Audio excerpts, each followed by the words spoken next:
আমার একটা সবসময় স্বপ্ন ছিল 18 বছর বয়সে পৃথিবীতে যাই হয়ে যাক আমি আমেরিকায় যাব, আমি আমেরিকান হয়ে যাব, ঠিক আছে, অস্ট্রেলিয়াতে যাব অস্ট্রেলিয়ান হয়ে যাব, ইংল্যান্ডে যাব ব্রিটিশ হয়ে যাব। কিন্তু আমরা তো আসলে ভেতরের গল্পগুলো জানি না, ভেতরের কান্নাগুলো জানি না। ডক্টর ফেরদৌস সালেহীন বাংলাদেশের সবচেয়ে শ্রেষ্ঠ সাপ্লাই চেইন বিশেষজ্ঞদের একজন, যিনি বর্তমানে কাজ করছেন ইউএইতে শারজাহ মেরিটাইম একাডেমিতে একজন সিনিয়র ফ্যাকাল্টি হিসেবে। মাস্টার্স করেছেন, পিএইচডি করেছেন সাপ্লাই চেইনের উপরে ইউএস এর টেক্সাস ইউনিভার্সিটি থেকে। তো মাস্টার্স পিএইচডি করলেন, স্বাভাবিকভাবে সবাই এক্সপেক্ট করবে যে আপনি ইউরোপ আমেরিকাতেই কোনো একটা ইউনিভার্সিটিতে আপনি থাকবেন, কিন্তু না, আপনি আবার চলে আসলেন দুবাইতে। এর ব্যাখ্যাটা কি? এক নম্বর হচ্ছে আমি যেটা বলবো সেটা হচ্ছে যে UAE is a fastest growing economy in the world. আমাদের বেশিরভাগের মানুষের ইউএইর সাকসেসের ব্যাপারে কোন জিনিসগুলো বোঝা উচিত যেটা আমরা জানি না বা বুঝি না? Standard of living and infrastructure. আপনি যদি ওয়ার্ল্ডের টপ 100 ইউনিভার্সিটি থেকে লেখাপড়া করে থাকেন, আপনাকে সাথে সাথে গোল্ডেন ভিসা দিয়ে দেবে। আপনি যদি স্পেশাল ট্যালেন্ট থাকেন, অ্যাথলেট থাকেন, বিশেষ প্রতিভা দিয়ে থাকেন, তাহলে আপনাকে গোল্ডেন ভিসা দিবে। ইউএই গভর্নমেন্ট তাদের 2031 প্ল্যানে পৃথিবীর মধ্যে টপ 10 হতে চায় এবং মেধাবীদের তাদের এখানে প্লেস করতে চায়। আমার মেয়ের বয়স আলহামদুলিল্লাহ 12 বছর বয়স। আমি জীবনে বাংলাদেশে কল্পনাও করে নেই যে সে বাসে করে স্কুলে যাবে। বা আমার ওয়াইফ যদি রাত 12টার সময় ইউএইর যে কোনো একটা প্রান্তে থাকে, একা একা আসবে, আপনি কি দিতে পারবেন বাংলাদেশে? কিন্তু ইউএইতে আপনি অ্যাসিওর করতে পারেন ইউ আর সেফ। কোনো বাংলাদেশি বা কোনো বিদেশি যদি তাকায়, কিন্তু সে যদি এটা পুলিশে রিপোর্ট করে, তার আর ইউএইতে থাকা সম্ভব হবে না। তো এরকম সেফটি পৃথিবীর কোন দেশ দিবে? এবং আমি যদি সেফটির দিকে চিন্তা করি, তাহলে আপনার আমেরিকা হচ্ছে 70 নম্বরে আছে। আমি দেখেছি আমেরিকাতে, অস্ট্রেলিয়াতে একটা মানুষ বছরের পর বছর সময় পার করে দিচ্ছে তার জীবন যৌবন, তার ইয়ত আমেরিকান ড্রিমে। কিন্তু সেই লোকটা যদি এসে সৌদি আরবে অথবা কাতারে অথবা দুবাইতে থাকতো, he could earn double the salary with a better life and he could have a zero VAT tax. আমার কাছে মনে হয় zero VAT tax is such a important point, because টাকা বা রুপিস তাকে সেভ করা ডিফিকাল্ট। তার ইংল্যান্ডে 3টা বাড়ি আছে। সে পাসপোর্ট পেয়েছে 20-25 বছর আগে, 30 বছর শিপিং ইন্ডাস্ট্রির সাথে ছিল। সে আমাকে বলল, গত 3 বছরে আমি সোয়ার আপন গড একটা টাকা সেভ করতে পারি নাই। আমরা সবসময় যা কিছু হয়, আমরা বাংলাদেশকে সবসময় আমরা আমেরিকার সাথে কম্পেয়ার করি, কিন্তু আমরা কিন্তু আমেরিকা না। বাংলাদেশ কম্পেয়ার করবে নেপালের সাথে, ভুটানের সাথে, মালদ্বীপের সাথে। আপনি যদি একটা বাড়ি কিনতে চান, দেখবেন যে ওখানে সেলস ব্রোকার আছে, ও রিয়েলটর বলে, এবং রিয়েলটারস মেক ক্রেজি মানি। কনটেক্সটে BMW 2026 সালের 7 সিরিজ ব্যবসায়ীরা ছাড়া তো সম্ভব না। কিন্তু আমি বহু রিয়েলটরকে জানি, 5 বছর ধরে কাজ করছে, 7 সিরিজ BMW চালাচ্ছে এবং দুবাইয়ের মাটিতে তার বাড়ি গাড়ি সব আছে। অর্থবহ জীবনের জন্য ফিটনেস, ফাইন্যান্স, ফ্যামিলি সব ভালো কন্টেন্ট পডকাস্ট আকারে পাওয়ার জন্য সাবস্ক্রাইব করুন পার্সপেক্টিভ পডকাস্টে।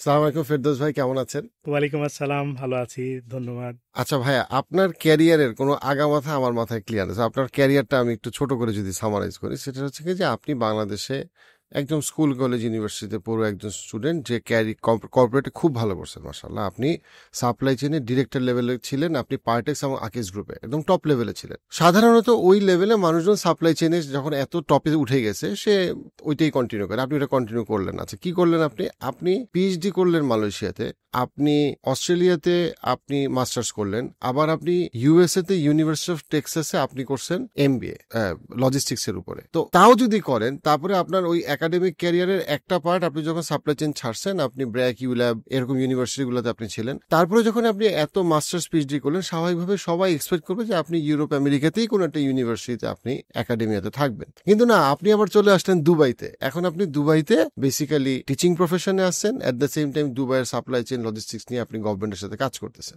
এই যে এই টোটাল ক্যারিয়ারে এত মার প্যাচের এবং সবকিছুর পরে স্টেশন হইলো আপনার ইউএইতে, এর ব্যাখ্যাটা কি? Thank you. আসলে সত্যি কথা বলতে কি, এর ব্যাখ্যা হচ্ছে যে আমাদের ভবিষ্যৎ এবং আমাদের ফিউচার যে কোথায় যাবে, এইটা আসলে আমরা জানি না। আমি একটু পেছন থেকে যদি যাই, তাহলে আমার মনে ভালো হবে। আমার বাবা একজন চাকরিজীবী মানুষ, তো উনি একজন চার্টার্ড অ্যাকাউন্টেন্ট। উনি আমাকে সবসময়, আমরা নাস্তার টেবিলে বলতাম, বা আমার আব্বা বলতেন, এই ফাইন্যান্স প্রফেশন দিয়ে কিছু হবে না, পৃথিবীর এখন সবই সেলস অ্যান্ড মার্কেটিং। তো বাবা, যদি পড়াশোনা করতে হয় মার্কেটিং এ পড়ো। আমি লেখাপড়া করেছি, আন্ডারগ্রেড করেছি হচ্ছে নর্থ সাউথ ইউনিভার্সিটিতে, এবং আমার ধ্যান জ্ঞান স্বপ্ন ছিল একজন মার্কেটিয়ার হব। আমার আব্বার কলিগ ছিলেন হচ্ছে সৈয়দ আলমগীর স্যার, আপনি চিনবেন, বাংলাদেশের লেজেন্ড, মার্কেটিং এর সুপারস্টার। ওনার সাথে পরে আমি একসাথে কাজ করেছি করেছি আকিজে, উনি ছিলেন এমডি, আমি চিফ সাপ্লাই চেইন অফিসার, ওনাকে ফলো করতাম যে একদিন ওরকম হবো। ইন্টারেস্টিংলি নর্থ সাউথ ইউনিভার্সিটিতে আমাদের একটা কোর্স থাকে, সেটা হচ্ছে যে অপারেশন ম্যানেজমেন্ট। তো সেই কোর্সটা হচ্ছে অঙ্ক, এবং আমার অঙ্ক সারা জীবনই ভয় লাগে, এটা আমি বিদঘুটে জিনিস। তো এই কোর্সটা যখন ফাইনাল রেজাল্ট হলো, দেখা গেল যে এই কোর্সে সবাই বি বি প্লাস পেলো, শুধুমাত্র আমি একমাত্র বান্দা যে সি পেলাম। তো আমার প্রফেসর আমাকে ডাকলো, ডেকে আমাকে বললো যে তুমি একমাত্র স্টুডেন্ট যেটা সি পেয়েছো, আমার মনে হয় আরেকটু ভালো করে এই কোর্সটা রিটেক করো।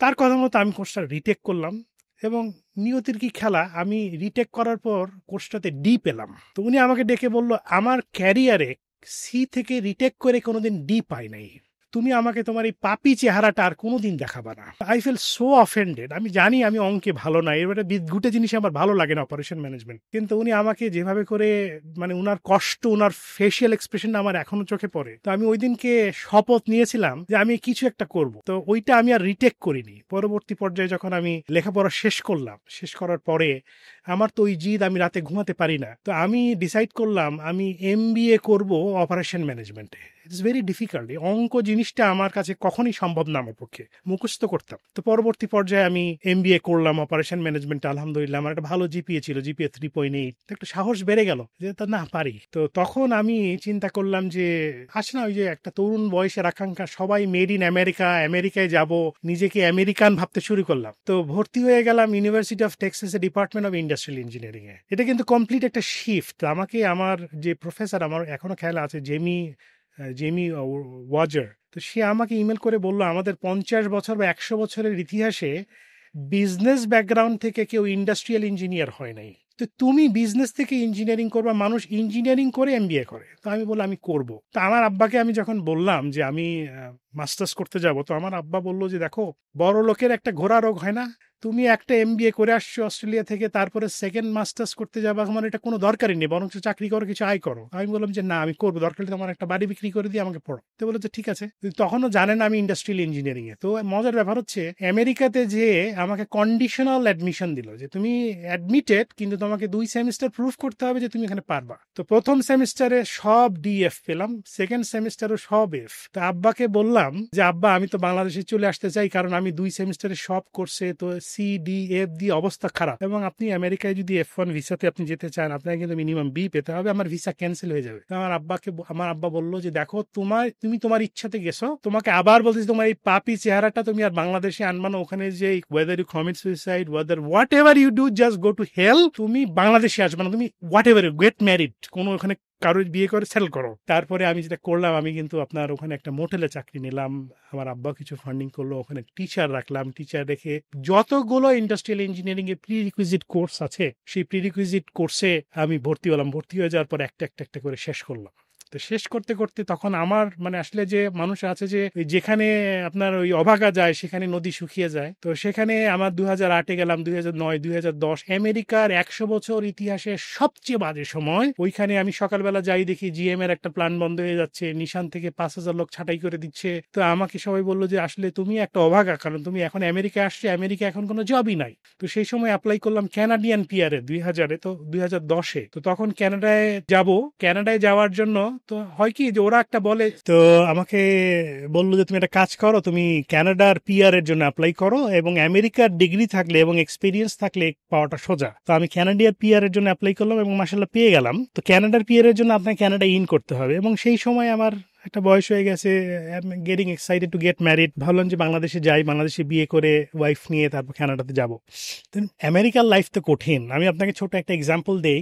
আমেরিকা যাওয়ার প্রথম 4 দিনের মাথায় আব্বাকে ফোন করে বললো, আমি যে শহরটা ছিলাম সেটা হচ্ছে টেক্সাসের আর্লিংটন শহরে, এবং আমি এটা বিদঘুটে শহর, সেখানে কোনো রিক্সা নাই, সেখানে কোনো বাস নাই, সেখানে কোনো ট্যাক্সি নাই, আপনাকে গাড়ি চালিয়ে যেতে হবে। তো আমি যার বাসায় উঠেছিলাম, তো সে আমাকে বলল গাড়ি কিনো, গাড়ি ড্রাইভিং লাইসেন্স নাও, বাড়ি নাও, কারণ হচ্ছে আমার ওই বাসা থেকে আপনার 10 কিলোমিটার আপনাকে গাড়ি চালায় যেতে হবে। 10 কিলোমিটার 10 মাইল। তো আমি গ্রোসারি কেনার জন্য গেলাম 7-8 মাইল টোপলা নিয়ে, সবকিছু নিয়ে আসার জন্য আব্বাকে বললাম আব্বা আমার গাড়ি লাগবে। আব্বা বলে, এটা কি মুসিবতের মধ্যে ফেললা, তুমি 4 দিনও হয় না তুমি গাড়ি কিনবো, তুমি কি পড়াশোনা করার জন্য গেছো না তুমি কি গাড়ি চালানোর জন্য গেছো? তো ওনাকে আমি বুঝাইতেই পারতেছি না যে আমার গাড়ি ছাড়া আমি কোথাও মুভ করতে পারতেছি না। তো একবার আমি আমার এক ফ্রেন্ড রাস্তা দিয়ে যাচ্ছি, ওয়ালমার্টে যাব, সেই 7 কিলোমিটার দূরে রাস্তায় পুলিশ আটকাইছে যে তুমি এই সন্ধ্যাবেলা হেঁটে যাচ্ছ কেন? তো আমি বললাম যে হেঁটে যাচ্ছি কারণ আমার গাড়ি নাই। সে বললো আমাকে তোমার গাড়ি নাই কেন?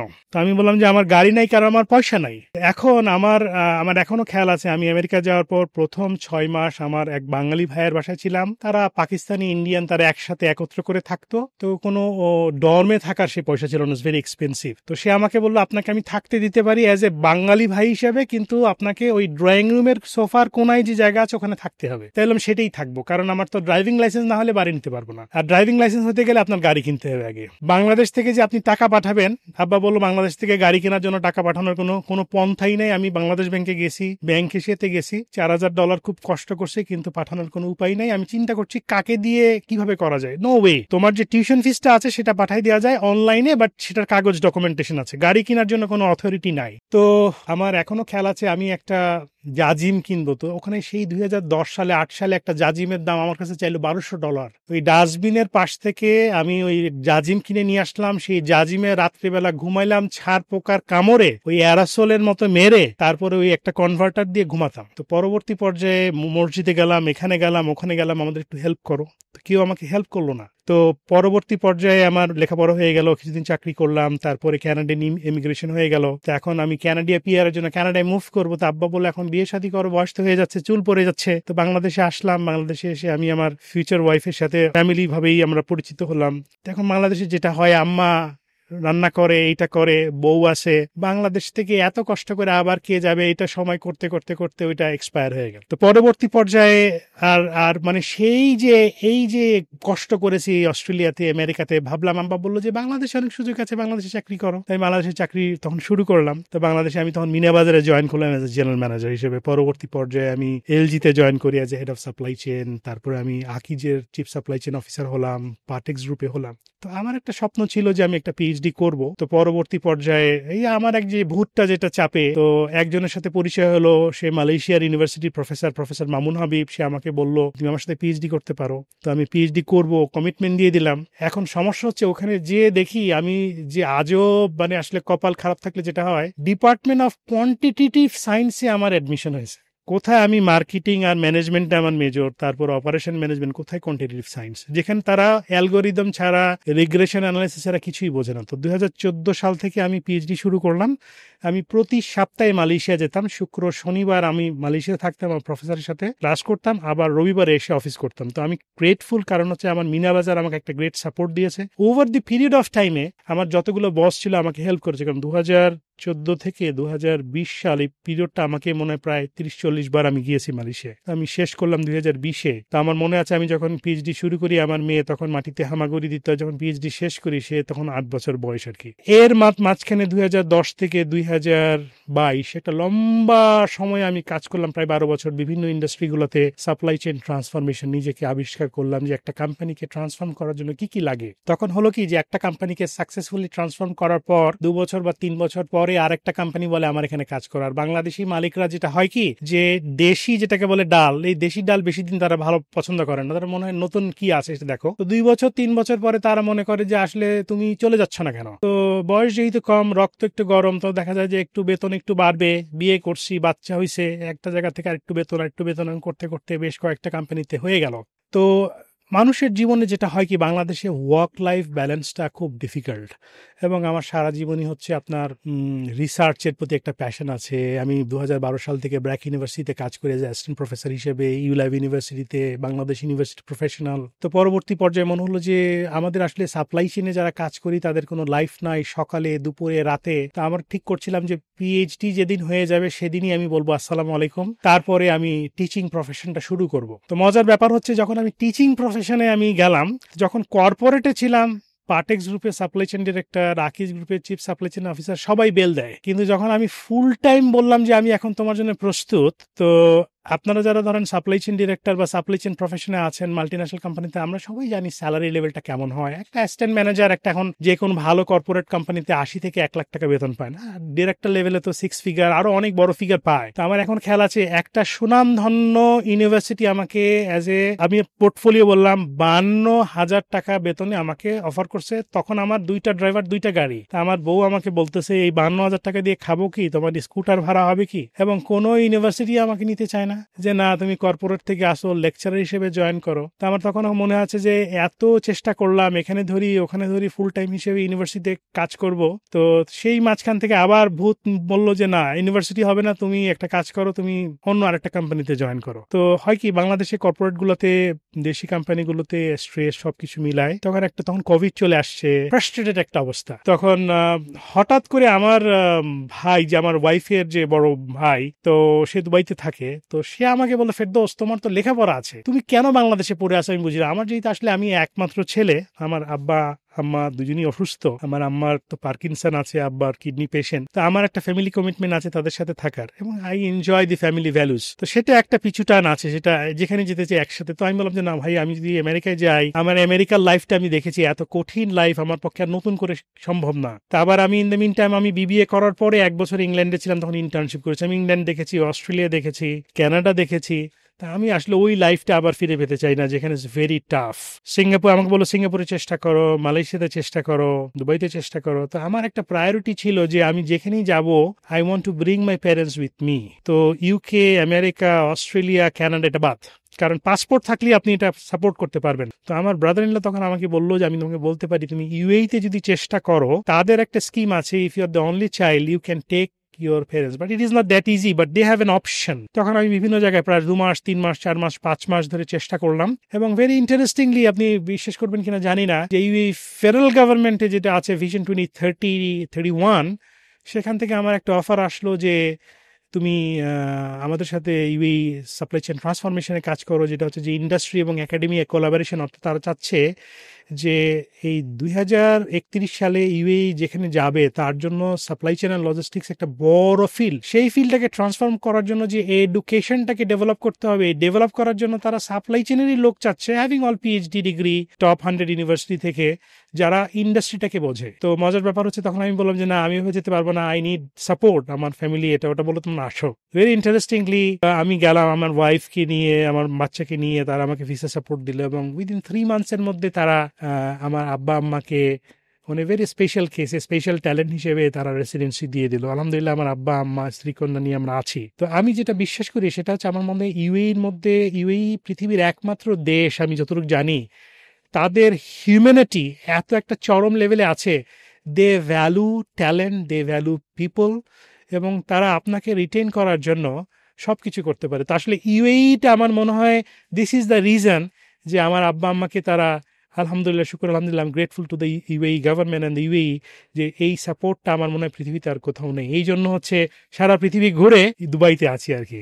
দুবাই এবং ইউএইর ব্যাপারে অনেক মুসলমানের একদিকে যেমন তারা ডেফিনেটলি আমরা বাইরে থেকে দেখতে পাই যে তারা ইকোনমিক্যালি অনেক ভালো করছে এবং করতেছে, অ্যাট দ্য সেম টাইম মুসলমানদের মধ্যে একটা বড় অংশ, বাঙালিদের মধ্যে, তাদের ব্যাপারে বেশ কিছু ক্রিটিসিজম আছে, এবং ক্রিটিসিজমের একটা বড় অংশ, তারা বেশিরভাগই দুবাইতে যায়, কিন্তু বড় অংশ হচ্ছে তারা উল্টাপাল্টা কাজ করে, তারা উল্টাপাল্টা কাজকর্ম করে তারা বড় লোক হয়ে গেছে। হ্যাঁ, তারা ইসলাম বিক্রি করে দিছে, তারা বিভিন্ন রকম স্মাগলিং করাপশনের সাথে আছে। এই ধরনের ক্রিটিসিজমে বাংলাদেশের একটা বিশাল অংশ আমি দেখছি, ইভেন এডুকেটেডদের মধ্যে তারা ভরপুর। কারণ আপনি বাংলাদেশ ডেফিনেটলি দেখছেন, বাংলাদেশের বিজনেস কালচার দেখছেন, আপনি ইউরোপ আমেরিকার জীবন দেখছেন, পড়াশোনা করছেন, আপনার ডেফিনেটলি একাডেমিক যোগ্যতা ছিল, আপনি আপনার আব্বা আম্মার জন্য যেতে চান, বাট একাডেমিক যোগ্যতা ছিল ইউরোপ আমেরিকায় ডেফিনেটলি সেটেল করার। তো এখন যখন আপনি দুবাইতে আছেন ফর মোর দেন 3 ইয়ার্স, আপনার কাছে কি মনে হয় যে আমাদের বেশিরভাগের মানুষের দুবাইয়ের সাকসেসের, ইউএইর সাকসেসের, আমি দুবাই ইউএইর সাকসেসের ব্যাপারে কোন জিনিসগুলো বোঝা উচিত যেটা আমরা জানি না বা বুঝি না? খুব ভালো একটা কোশ্চেন করছেন। আমি এই জিনিসটা আমরা ক্রিটিক্যালি একটু অ্যানালাইসিস করি, কারণ আমরা আসলে হুজুকে বাঙালি না হয়ে যাই। আমার একটা সবসময় স্বপ্ন ছিল, 18 বছর বয়সে পৃথিবীতে যাই হয়ে যাক, আমি আমেরিকায় যাব, আমি আমেরিকান হয়ে যাব, ঠিক আছে, অস্ট্রেলিয়াতে যাব, অস্ট্রেলিয়ান হয়ে যাব, ইংল্যান্ডে যাব, ব্রিটিশ হয়ে যাব। কিন্তু আমরা তো আসলে ভেতরের গল্পগুলো জানি না, ভেতরের কান্নাগুলো জানি না।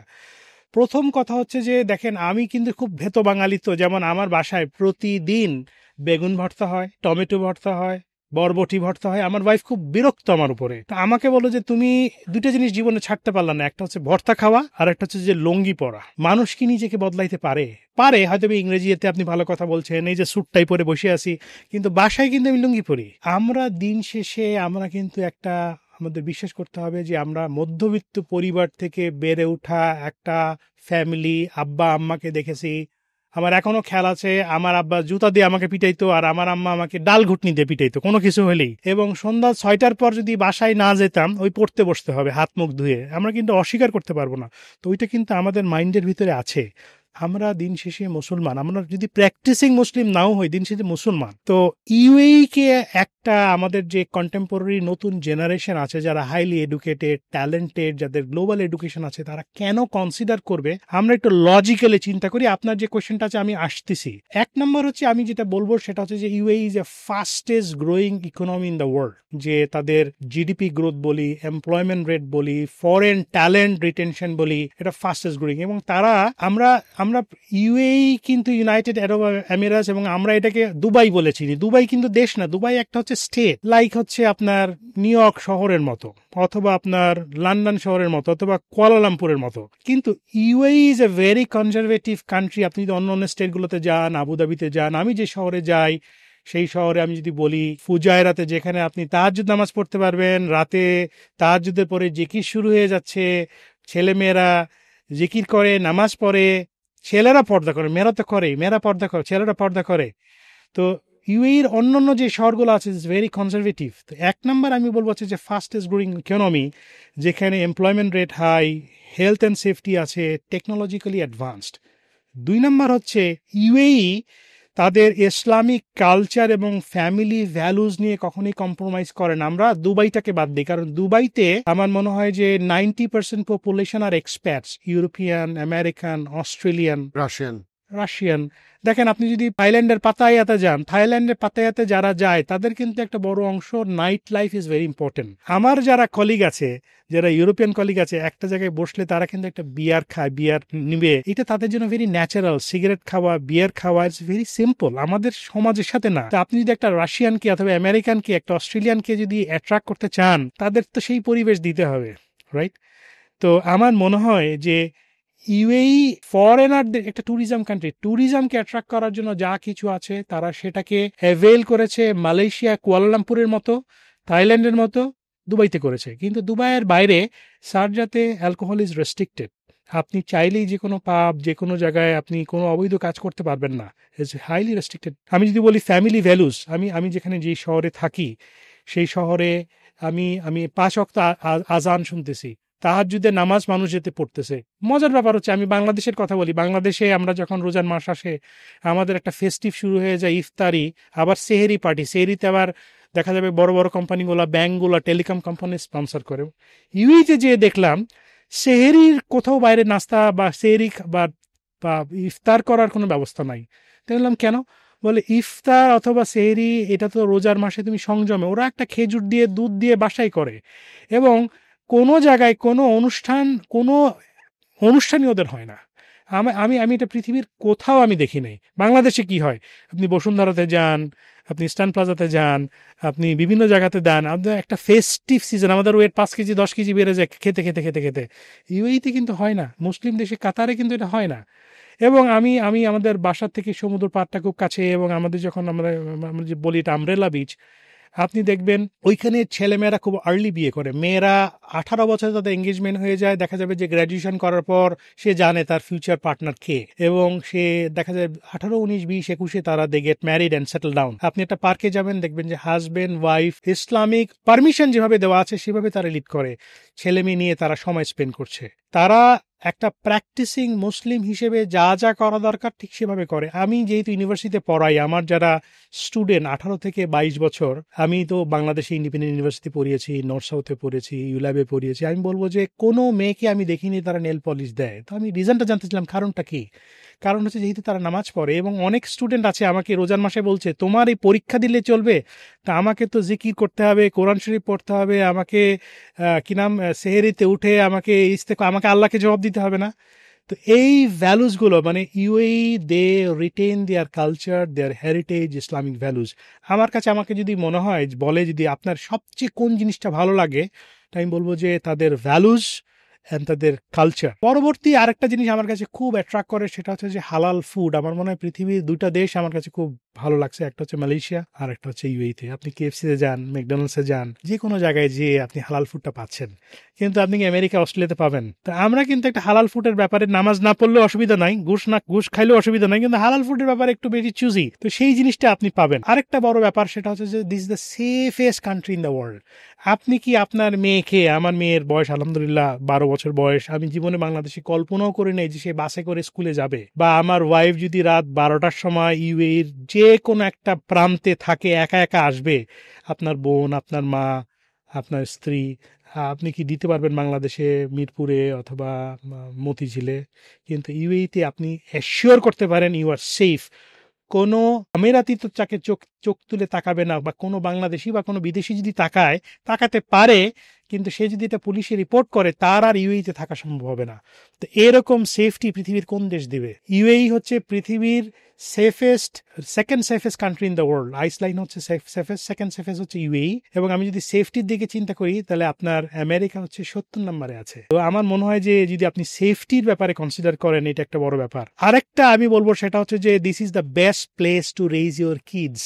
আমি যখন আমেরিকাতে ছিলাম, আমেরিকাতে আমি যেই বাসায় ছিলাম, তো রাতের বেলা খুব আওয়াজ হতো, মিউজিকের আওয়াজ। তো মধ্যবিত্ত পরিবারে তো ওরকম সচ্ছলতা ছিল কিন্তু বিলাসিতা ছিল না। তো আমি আমার বন্ধুকে জিজ্ঞেস করলাম ওখানে কিসের আওয়াজ হয়, তো আমাকে বললো যে এটা স্ট্রিপ বার, টপলেস বার। তো আমেরিকাতে তো আপনি যদি একটা বিয়ার দেন, আপনি যা কিছু চান, এভরিথিং ইজ পসিবল, অ্যাক্সেসিবল। তো আপনাকে মানে জিনিসটা হচ্ছে কি, যদি আপনি নিজেকে সংযত রাখতে চান, এটা এডুকেশন দেওয়া হয় না, এটা হচ্ছে ফ্যামিলি ভ্যালুজ অ্যান্ড বন্ডেজ। আমার কাছে মনে হয় একটা শিশুকে যদি ভ্যালুস শিখাতে চান, এথিক্স শিখাতে চান, তাহলে ছোটবেলা থেকে শিখাতে হবে। এই ছোটবেলায় আমার মনে হয় যে ইউএইতে তারা যে কালচারটা ইনহেরিট করে, এইটা আপনার ভ্যালুসটা আমার মনে হয় তাদের সারা জীবন থাকবে। যেমন আমার মেয়ে কোরআন শরীফ, শুকর আলহামদুলিল্লাহ, কোরআন শরীফ এখন পড়তে পারে, কোরআন শরীফ না, অ্যারাবিক পড়তে পারে, বলতে পারে, লিখতে পারে, এবং ক্রিটিক্যালি অ্যানালাইজ করানো শেখানো হচ্ছে। এবং আপনাকে স্কুলে নামাজ পড়তে হবে, সেটা পরবর্তী পর্যায়ে আপনি করেন কি করেন না, ইটস ডিফারেন্ট কেস। বাট এই যে এই প্র্যাকটিসটা আপনাকে যে শেখাচ্ছে যে আপনার রিলিজিয়নটা প্র্যাকটিস করতে হবে। আপনি যদি নন মুসলিম হন তখন আপনাকে বলবে না, কিন্তু যদি আপনি মুসলিম হন তাহলে আপনাকে কোরআনের ইন্টারপ্রিটেশনটা জানতে হবে। তারপরে আমি যেটা বলবো সেটা হচ্ছে যে standard of living and infrastructure. আমি যেখানে উঠেছি সেখান থেকে আপনার এখানে আসতে আজকে আমার প্রায় 1 ঘন্টা সোয়া ঘন্টা লাগলো। মজার ব্যাপার হচ্ছে আমার অফিস 8টার সময়, আমি যদি 7:30টার সময় ঘুম থেকে উঠে 7:45টার সময় যদি যাই, তারপরও 3-4 মিনিট আগে চলে যাব। তা আমাদের এই যে দেখেন আমাদের চুল পড়ে গেছে, বয়স হয়ে গেছে, আমার তো মনে হয় আমাদের জীবনের 1/3 অংশ আমরা নিয়ে নিছি হচ্ছে ট্রাফিক জ্যামে। তো এখন অনেকে বলে যে ইউটিউবের সময় শুনলাম যে বলতেছে যে তোমরা ওই যে ট্রাফিকে যখন থাকো তখন ইস্তেগফার করো। সেই সময় তো জানতামও না, ইস্তেগফার করলেও দেখা যেত যে পরকালের জন্য কিছু অ্যাসেট আমরা পাঠাই দিতে পারতাম। তা আমরা কি করছি, ইউটিউবিং করছি, চ্যাট করছি, পরকিয়া করছি, ফোনে মোবাইলে বসে বসে, আপনার গাড়িতে বসে বসে। তা আমার মনে হয় যে ট্রাফিক, ইনফ্রাস্ট্রাকচার, তারপর হচ্ছে হসপিটাল, পার্ক। আমি বাংলাদেশে এখানে ঢাকাতে আমার বাবার বাড়ি পরিবাগে একটা পার্ক নাই। আমার মেয়েটাকে যে স্কুলে পড়তো বাংলা ধানমন্ডিতে, একটা খেলার জায়গা নাই। আমরা যখন স্কুলে পড়ছি, আমি 11 টাকা দামের স্কুলে পড়ছি, বিশাল মাঠ, তারপরে টিফিন দিত কলা পাউরুটি, সেটা কিন্তু আর নাই। এখন ইংলিশ মিডিয়ামে স্কুলে 30 জন 40 জন বাচ্চা পড়ে, গাদাগাদি করে, তারা তো অসুস্থ হয়ে বড় হচ্ছে, রাইট? খেলাধুলা করার জায়গা নাই, এক্সারসাইজ করার কোনো জায়গা নাই, ফিজিক্যাল যে একটা তাদের কগনিটিভ ডেভেলপমেন্ট আমি তো সেখানে দেখি না। তারা হচ্ছে ভিডিও গেমস। আর আমাদের বাংলাদেশে বিনোদন বলতে হচ্ছে যে কোনো রেস্টুরেন্টে যে আপনি খাবেন এবং মোটা হয়ে যাবেন, এটা ছাড়া আর কি আছে বলেন? তো সেখানে স্কুল আছে, পার্ক আছে, অ্যাক্টিভিটিস আছে, আপনি পাহাড়ে হাইকিং এ যেতে পারবেন। আমরা তো বাইরে রেস্টুরেন্টে খেতে যাই না, কিন্তু আমরা দেখা যায় যে প্রতিদিনই হয়তো সমুদ্রের পাড়ে হেঁটে বেড়াচ্ছি, একটু পার্কে যেয়ে হয়তো একটু নিজের ঘরে রান্না করে ওখানে খাচ্ছি। ফ্যামিলি যেটাকে বলে, একটা সাধারণ মানুষের বেঁচে থাকার জন্য, যেটা আমার বাবা চাচারা যেটা করেছেন, যে আমার স্ত্রী ওদের দেশের বাড়ি রাজশাহী, তারা বলে আমরা ওই ইসের পারে, নদীর পারে যেতাম, পদ্মার পারে যেতাম, ওইখানে যেতে বাতাস খেতাম। তো ওইটা তো আমাদের জীবনে এখন একটা ফ্যান্সি জিনিস হয়ে গেছে। তো আমার আব্বারা যখন ছিল তখন পুকুরে সাঁতার কাটতো। তো এখন আমরা এটাকে বলি লেকের ধারে বাসা। এটা তো হচ্ছে যে এখন $1 মিলিয়ন নিচে গুলশান বাড়ি ধরেতে নাই। তো সাধারণ মানুষের জীবন যাপনের জন্য যে এলিমেন্টস, সেগুলো বাংলাদেশে আমার মনে হয় যে ইটস এ ভেরি এক্সপেন্সিভ। কিন্তু আমি মনে করি যে ইউএইতে এটা প্রত্যেকটা নাগরিকের জন্য সেই সুবিধাটা আছে। পাবেন। তারপরে আমি বলবো সেটা হচ্ছে যে যারা প্রফেশনাল আছে, যারা একাডেমিক্স আছে, কর্পোরেট প্রফেশনাল আছে, ডাক্তার আছে, ইঞ্জিনিয়ার আছে, it's a multi cultural work environment. আমি যদি 5 জন কলিগের বলি, দেখা যাবে যে তারা রিজিয়নকে রিপ্রেজেন্ট করে। একজন হয়তো বা ব্রিটিশ, একজন হয়তো বা আমেরিকান, একজন হয়তো বা অস্ট্রেলিয়ান, একজন কানাডিয়ান, রাশিয়ান। তাহলে হচ্ছে কি যে আপনার কিন্তু আপনি নিজেকে যাচাই বাছাই করতে পারছেন আপনার মেধাটা বাংলাদেশে আপনাকে কি শিখিয়েছে। I am grateful to Bangladesh. বাংলাদেশে আমি লেখাপড়া করেছি, সরকারি স্কুলে পড়েছি, এবং আমার কাছে মনে হতো যে আমাদের হয়তো বা কোনো যোগ্যতাই নেই। কিন্তু এখন যখন আমরা আমেরিকানদের সাথে, ইউরোপিয়ান, আমার বস ইউরোপিয়ান, আমার colleague European, I am the only Bangladeshi যে ফেডারেল গভর্নমেন্টে কাজ করছি এডুকেশন সেক্টরে, এবং আমার কাছে কখনোই মনে হয় না আমি ইনফেরিয়র। এবং আমাদের যে ওই যে নামটা শিখিয়েছে 7-এর ঘরের, 8-এর ঘরের, 14-এর ঘরের, 18-এর ঘরের, সেগুলো কিন্তু এখন কাজ করে। তো যে আপনার ওয়ার্ক এনভায়রনমেন্ট, সেটা একটা বিশাল ব্যাপার। তারপরে আমি যেটা বলবো সেটা হচ্ছে যে এটা একটা ট্যাক্স ফ্রি কান্ট্রি, সেটাও আপনি বিবেচনা নিতে পারেন। আমেরিকায় যে আপনি গুড জব, আপনি বলতে পারেন $100,000, $100,000 আপনি আয় করবেন, সেখানে তো 35 থেকে 45% আপনার ট্যাক্সই কেটে নিবে। কিন্তু UAE is a full tax free country. এবং অনেকে বলে আচ্ছা আমি ইউএইতে যাব, আমার ভবিষ্যৎ কি, আমার ভবিষ্যৎ ছেলে মেয়ে কী হবে। ভাই আমি আপনাকে বলতে পারি, আপনি যদি কোরআনকে বিশ্বাস করেন, আল্লাহকে বিশ্বাস করেন, 1 মিনিট পরে আপনি বাঁচবেন কিনা সেটারই কোনো গ্যারেন্টি নাই। আপনি আপনার ভবিষ্যৎ প্রজন্ম আপনি it is not in your control. তারপর আমি বলতে পারি যে ইউএই গভর্নমেন্ট এখন আপনার যে কোনো এক্সপার্ট, যে কোনো কেউ চাইলে লিগেলি যদি আপনি আর্ন করে থাকেন, you can buy a house. And ট্যালেন্টের জন্য তারা গোল্ডেন ভিসা দিচ্ছে। আপনি যদি ওয়ার্ল্ডের টপ 100 ইউনিভার্সিটি থেকে লেখাপড়া করে থাকেন, আপনাকে সাথে সাথে গোল্ডেন ভিসা দিয়ে দেবে। আপনি যদি কোডিং এর উপরে যদি আপনার অভিজ্ঞতা থাকে, তাহলে আপনাকে সাথে সাথে গোল্ডেন ভিসা দিয়ে দেবে। আপনি যদি স্পেশাল ট্যালেন্ট থাকেন, অ্যাথলেট থাকেন, বিশেষ প্রতিভা দিয়ে থাকেন, তাহলে আপনাকে গোল্ডেন ভিসা দিবে। মানে হচ্ছে ইউএই গভর্নমেন্ট তাদের 2031-এর প্ল্যানে যারা পৃথিবীর মেধাবী, পৃথিবীর মধ্যে টপ 10 হতে চায় এবং মেধাবীদের তাদের এখানে প্লেস করতে চায়। তো একটা সাধারণ মানুষের জন্য আর কি চান আপনি? আমার মনে, আমি জানি না আমি এটা জিনিসটাকে ক্ল্যারিফাই করতে পারলাম কিনা, বাট আমার মনে হয় যারা ট্যালেন্টেড আছেন বাংলাদেশের যুব সমাজ, তারা আমার মনে হয় যে ইউ ক্যান কনসিডার। আচ্ছা, আপনি একটা জিনিস আমাকে ঠান্ডা মাথায় বুঝান তো। আমি আপনাকে মানে কোয়েশ্চেনটা আমি কনটেক্সচুয়ালি করি। কোয়েশ্চেনটা হচ্ছে যে আমরা যদি ইউএইর ইতিহাসটা দেখি খুব ছোট করে, সেটা হচ্ছে আমরা দেখব 1960-এর আগ পর্যন্ত এই জায়গাটা ছিল কলোনাইজড ইউরোপ আমেরিকান দ্বারা, অ্যান্ড নট কলোনাইজড ফর 1-2-5 বছর, দে ওয়্যার কলোনাইজড ফর 100-200-300 বছর। অর্থাৎ এই জায়গাটা পুরোপুরি ইউরোপ আমেরিকার একটা কলোনি ছিল এবং ডেফিনেটলি মরুভূমি ছিল। এখানে তেমন কোনো পৃথিবীর মেজর ইকোনমিক অ্যাক্টিভিটি সেই সময় এখানে হইতো না, 1960s-এর আগে।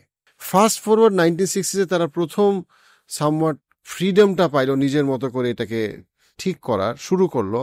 অ্যান্ড 2025 সালে আমরা দেখতেছি রাশিয়া এবং আমেরিকার যখন ইকোনমিক স্যাংশনের প্রবলেম হইল, ইউক্রেনের যুদ্ধ শুরু হইল, বিশাল সংখ্যক রাশিয়ান বিলিয়নিয়ার সারা পৃথিবীর মধ্যে আসলো দুবাইতে বা ইউএইতে। আচ্ছা, আমরা যদি দেখতেছি স্টাডিজে যে গত 3 বছরে 2023 থেকে 2025-এ 17,000 ব্রিটিশ মিলিয়নিয়ার অফিসিয়ালি ব্রিটেন ছেড়ে তারা আসছে ইউএইতে।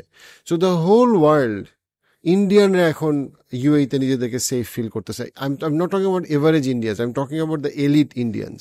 আমি বেশ কয়েকজন ইন্ডিয়ান অভিনেতা অভিনেত্রীকে দেখতেছিলাম, তাদের দুবাই, মানে কেন দুবাই সেফ ফর এভরিথিং সেটা নিয়ে তারা কথা বলতেছিল। তো ওভারঅল একটা জায়গা যেটা বছরকে বছর 1960 সাল আগে তারা কলোনাইজ ছিল, এবং আমরা এটার সাথে সামওয়াট ইন্ডিয়া, বাংলাদেশ, পাকিস্তানের ইতিহাসও মিলাইতে পারি, কারণ আমরা অনেকটা বছর ইউরোপিয়ান থেকে তারা কলোনাইজ ছিলাম। আমি যদি ইস্ট ইন্ডিয়া কোম্পানির ইতিহাসটা কনসিডার করি, যদিও ইউএর ইতিহাসটা আরো অনেক বেশি ব্রুটাল, বিকজ তাদের কলোনাইজেশনটা আরো অনেক বেশি স্ট্রিক্ট ছিল। বাট এনিওয়ে, তো আমরাও তো 1947 ইন্ডিয়া, বাংলাদেশ, পাকিস্তান মুক্ত হয়েছে, অ্যান্ড দেন 1971 পরে বাংলাদেশ পুরোপুরি মুক্ত হয়েছে। বাট আমরা তো আসলে জাস্ট ফর কম্প্যারিজন, আমরা ইন্ডিয়া, পাকিস্তান, বাংলাদেশ কি বানাইতে পারছে, মানে ইকোনমিক অ্যাক্টিভিটি বলি, এফডিআই বলি, সেইখানে দুবাই এবং ইউএই হ্যাজ বিকাম লাইক, মানে মানুষজন বলতেছে Dubai is the New York, অথবা UAE is the economic hub. এটা আমেরিকা, ইউরোপের বিলিয়নিয়াররা বলতেছে। এবং তারা কিন্তু এই জন্য বলতেছে না ইজ বিকজ এখানে বার আছে বা এখানে মদ খাওয়া যায়। তারা মদ খাইছে, তাদের দেশেই মদ খাইতে পারতো, বার তাদের দেশেও আছে। আপনি এজ আ সাপ্লাই চেইনের এক্সপার্ট, আপনি কি দেখেন, বিকজ গ্লোবাল সাপ্লাই চেনের সাথে এটা connected, how did they do it, what did they do different, অথবা কেমনি জিনিসটা হয় যে 1960 সালে কেউ শুরু করছে ফ্রম স্ক্র্যাচ অ্যান্ড দেন 2025 সাল, বেশি সময় কিন্তু না, মাত্র কত 65 বছর বয়স, 65 বছরের মতো বয়স, এটা মানে এরকম আনবিলিভেবল ট্রান্সফরমেশন কেমনে সম্ভব? চায়নার না হয় একটা ইতিহাস আছে, চায়না গত 5000 বছরের ইতিহাস আছে, তারা অনেক সময় পৃথিবীর ইকোনমির একটা খুব গুরুত্বপূর্ণ পার্ট ছিল। ইউএই ওয়াজ নোওয়্যার, সেখান থেকে তারা কেমনে এটা বানাইলো বা কেমনে এটা হয়?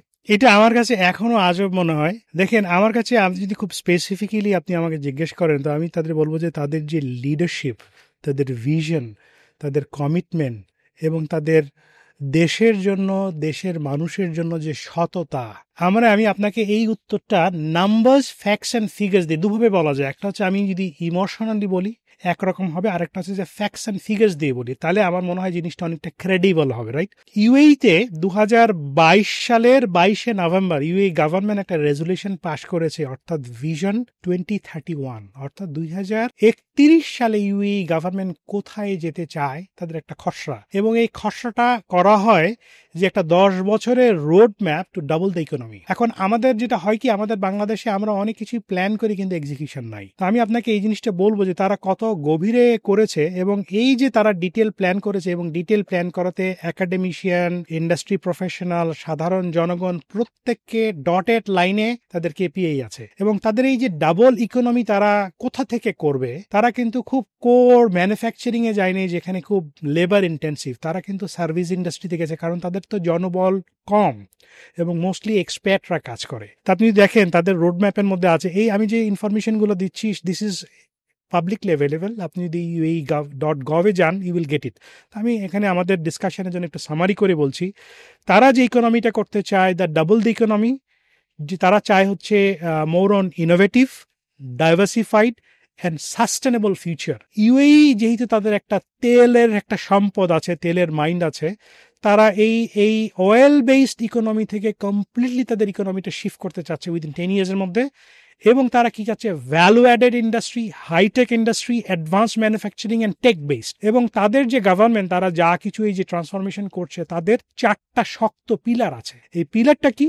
তারা বলছে forward economy, forward society, forward diplomacy, forward ecosystem. আমি যদি ছোট্ট একটু ভেঙে বলি, ফরওয়ার্ড সোসাইটি বলতে তারা কি বোঝায়, নাও আপনি কম্পেয়ার করতে পারবেন আমাদের দেশে কি এরকম রোডম্যাপ আছে কিনা, বা কোন দেশে পৃথিবীর আছে। ফরওয়ার্ড সোসাইটির মধ্যে তারা ফোকাস করছে health, education, housing, youth empowerment and cultural heritage. তারা হেলথে কোথায় যাবে তাদের ডিফাইন্ড রোডম্যাপ আছে। প্রত্যেকটা আমিরাতির জন্য তাদের এডুকেশন, এবং কি এডুকেশন হবে, কিভাবে দিবে, ওই রোডম্যাপ আছে। প্রত্যেকটা আমিরাতির জন্য হাউজিং ফেসিলিটিস কি হবে, এটা আছে। ইয়থদের তারা এমপ্লয়মেন্ট কিভাবে দিবে, আনএমপ্লয়মেন্ট রেটকে তারা কিভাবে হ্যান্ডেল করবে, এবং তাদের এডুকেশন সিস্টেমকে কিভাবে ইমপ্রুভ করা যায় যাতে করে দে আর employable in the global market আছে, এবং তাদের কালচারাল হেরিটেজটাকে যাতে করে অক্ষুণ্ণ রেখে ডেভেলপ করা যায়। তারা কিন্তু ডেভেলপমেন্ট এনেছে, কিন্তু কম্প্রোমাইজ না করে যে তাদের যে হেরিটেজ, তারা হেরিটেজকে ধরে রেখে তারা আগাবে। ফরওয়ার্ড ইকোনমি তারা বলছে non oil based GDP, advance technologies, logistics, tourism, trade and investment. আমি আবার বলছি, logistics, tourism, trade and investment, তারা কিন্তু একটা সেক্টর আইডেন্টিফাই করে নিয়েছে। ফরওয়ার্ড ডিপ্লোমেসি বলতে তারা বলছে they want to be a very influential country in the world. তারা একটা সফট পাওয়ার চায়, লাইক চায়না, কিন্তু তারা অ্যামুনিশন বানায় না। তারা শক্তিশালী হতে চায় নট ইন টার্মস অফ যুদ্ধ করে, তারা চায় হচ্ছে ট্রেড অ্যান্ড ইনভেস্টমেন্ট করে, যেটা আজকে চায় না, soft power, and they want to really believe that and implement it. আরেকটা জিনিস তারা বিশ্বাস করে, আপনি ইউএইতে প্রত্যেকটা জিনিস যদি আপনি দেখেন, তারা ইকোসিস্টেমে বিশ্বাস করে, অর্থাৎ তারা আগামী প্রজন্মের জন্য একটা পৃথিবী, একটা প্ল্যানেট অ্যান্ড রেসপন্সিবিলিটি তারা গ্রো করতে চায়। তারা এখন ফোকাস দিচ্ছে green economy, renewable energy, AI driven infrastructure and digital transformation. ইউএইতে কিন্তু এখন অনেক পুলিশ স্টেশনে পুলিশ নাই। আপনি ইউএইর কোনো গভর্নমেন্ট জবের জন্য আপনাকে ওদের সরকারি অফিসে যেতে হবে না। আপনি anything and everything you can do it digitally, এবং আপনার ফিজিক্যাল প্রেজেন্স দরকারই নাই, এবং আপনার সার্টিফিকেট বলেন তাদের ইজ এ পেপারলেস অফিস। এবং আপনি যদি ইউএই গভর্নমেন্টে কোনো জায়গায়, তাদের ইউএই গভর্নমেন্টের যে সার্ভিস, তাদেরকে কোনো সার্ভিস ডিপার্টমেন্ট বলে না, তাদেরকে বলা হচ্ছে হ্যাপিনেস সেন্টার, কারণ তারা আপনাকে হ্যাপিনেস কনভিনিয়েন্স দিচ্ছে। আপনি যদি কোনো গভর্নমেন্ট প্রশাসনে যদি কোনো একটা ইমেল দেন, SMS দেন, আপনাকে সাথে সাথে একটা নোটিফিকেশন আসবে, একটা টিকিট জেনারেট করবে এবং 72 ঘন্টার মধ্যে আপনাকে তারা রেসপন্ড করবে অথবা আপনাকে ফার্দার বলে দিবে কোথায় যেতে হবে। আপনি কি এটা বাংলাদেশে কল্পনা করতে পারেন যে আপনি গভর্নমেন্ট অফিসে, আমি সচিবালয়ে যাব আমার অ্যাটেস্টেশন করার জন্য অথবা আমার একটা ফরেন মিনিস্ট্রি থেকে কিছু লাগবে, আমি একটা SMS দেওয়ার পরে আমাকে টিকিট দিয়ে দেবে এবং তারপরে আমার তার KPI বিচার করা হবে, আমি কি হ্যাপি না হ্যাপি না? So very difficult. তো আমি যদি আপনাদের UAE অর্থনৈতিকটাকে যদি আরেকটু যদি ডিটেল বলি তাহলে হচ্ছে খুব স্পেসিফিক। তাদের 2031 সালে তাদের GDP হবে $816 বিলিয়ন, তাদের নন অয়েল এক্সপোর্ট হবে $218 বিলিয়ন, ট্যুরিজমে তাদের GDP কন্ট্রিবিউট করবে $122 বিলিয়ন এবং তাদের ফরেন ট্রেড ভ্যালু হবে $1.09 বিলিয়ন।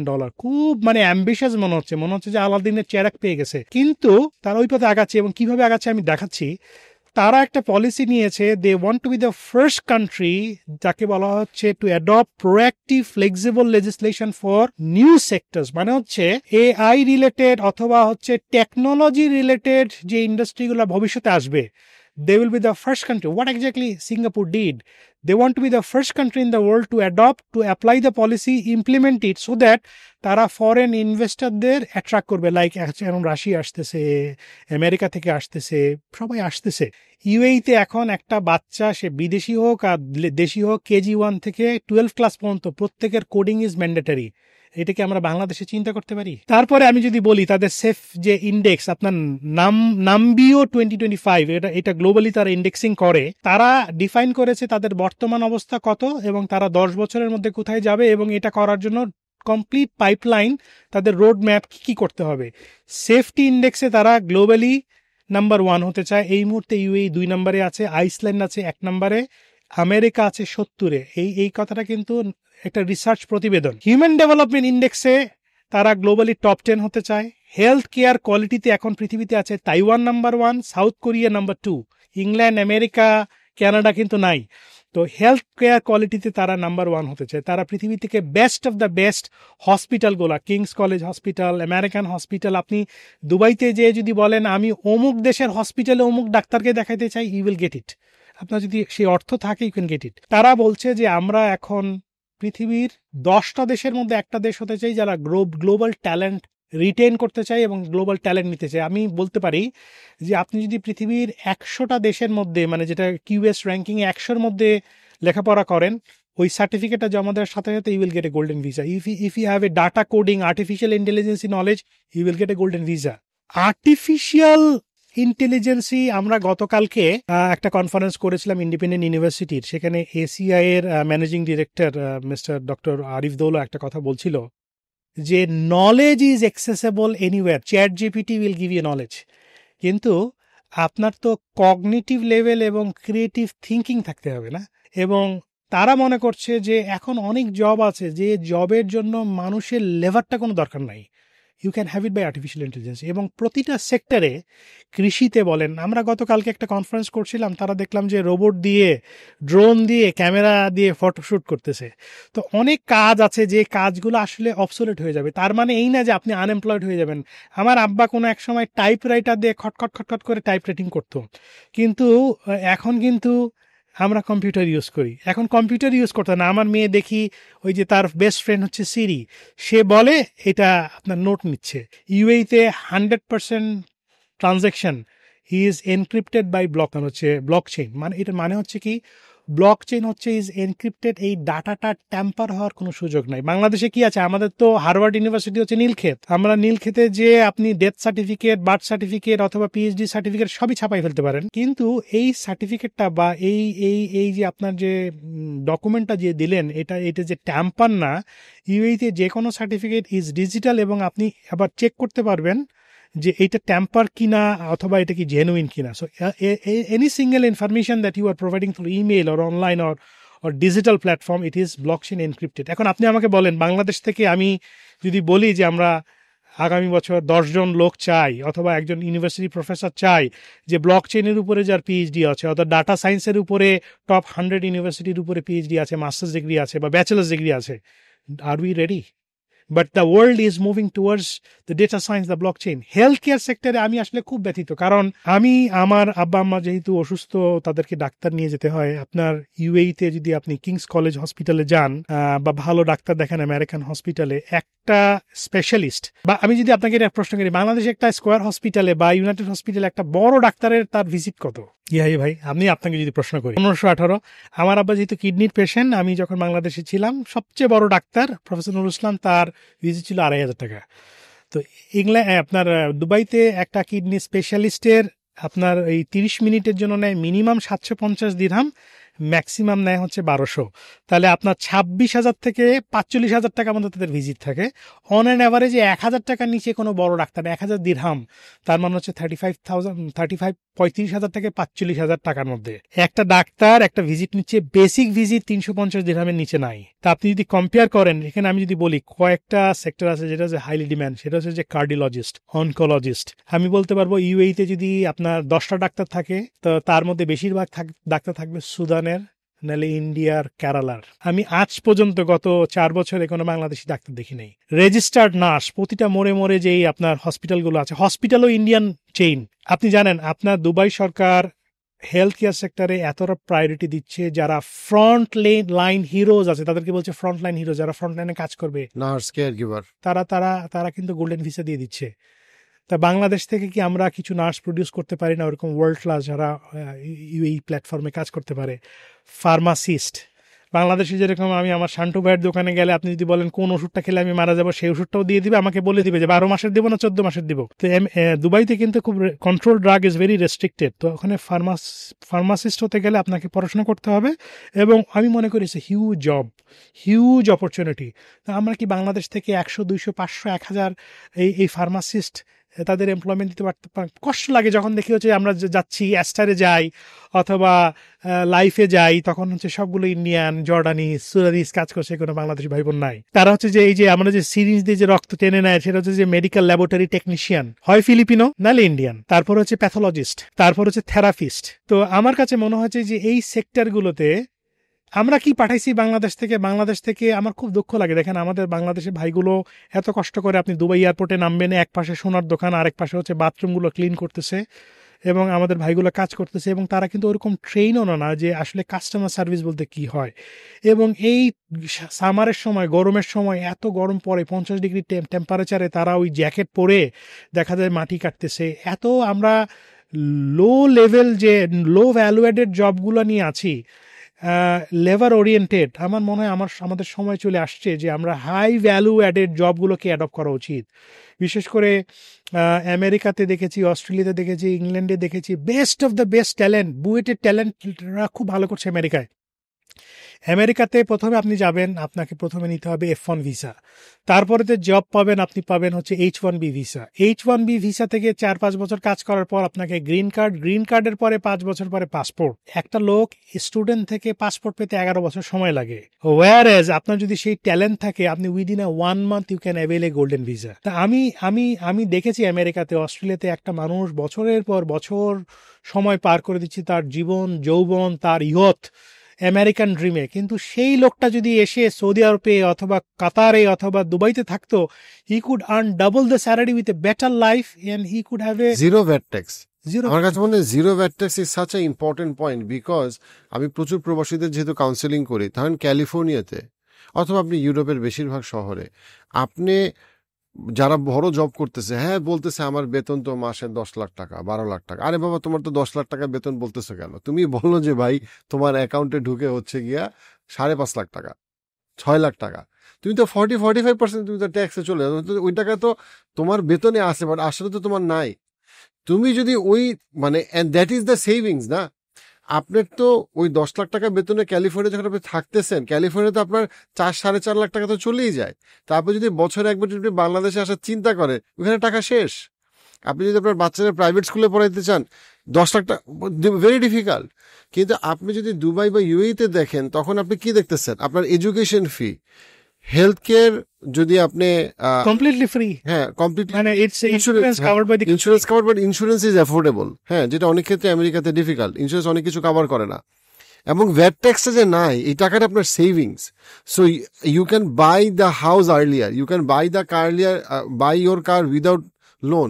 দুবাইতে স্টুডেন্ট লোনের কোনো মানুষ আপনি দেখবেন না, হাউস লোনের এত মানুষ আপনি দেখবেন না, যেটা আমেরিকা এবং অস্ট্রেলিয়াতে রাস্তায় বুড়ি বুড়ি সবকিছু loan loan loan loan loan loan loan. বা দুবাইতে আপনাকে এটা করতে হচ্ছে না, ইউএতে এটা করতে হচ্ছে না, বা ইউএই, কাতার, সৌদি আরব 3টা জায়গাতেই করতে হচ্ছে না। আপনি যে পয়েন্টটা বলেন সো সো ইম্পর্টেন্ট যে আমরা রিথিঙ্ক করি এবং আমরা চিন্তা করি যে আমাদের যে টপ ট্যালেন্টরা তারা ঠিক আছে একটা আমেরিকান ইউনিভার্সিটি পিএইচডি করলো, fine maybe, but say Europe আমেরিকাতে পড়লো, বাট তারপর যখন সে তার এন্টায়ার লাইফ, ফ্যামিলি, ভ্যালুজ, মুসলিম, ইসলাম সবকিছু চিন্তা করতেছে, তাদের জন্য ইউএই একটা অসাধারণ জায়গা হইতে পারে। আমি এখন যে ইউনিভার্সিটিতে কাজ করি, শারজাহ মেরিটাইম একাডেমি, সেখানে এটা is mostly dominated by the British management. আমাদের ভাইস চ্যান্সেলর, আমার ডিপার্টমেন্ট হেড, আমার কলিগ মোস্টলি ব্রিটিশ। তো আমার কলিগদের দেখা যাচ্ছে যে আমার খুব ভালো একজন কলিগ আমার সাথে একসাথে রুমে আমরা বসি, প্যান্ডি, সে গত ইন্ডিয়ান, প্রায় 35 বছর ধরে সে ইংল্যান্ডে টিচিং জবের সাথে আছে, ব্রিটিশ পাসপোর্ট হোল্ডার, তার ছেলে মেয়ে লেখাপড়া করছে, শেষ বয়সে চলে আসছে। আমি তোকে জিজ্ঞেস করলাম যে কেন তুমি ইংল্যান্ড ছেড়ে দুবাইতে আসলা?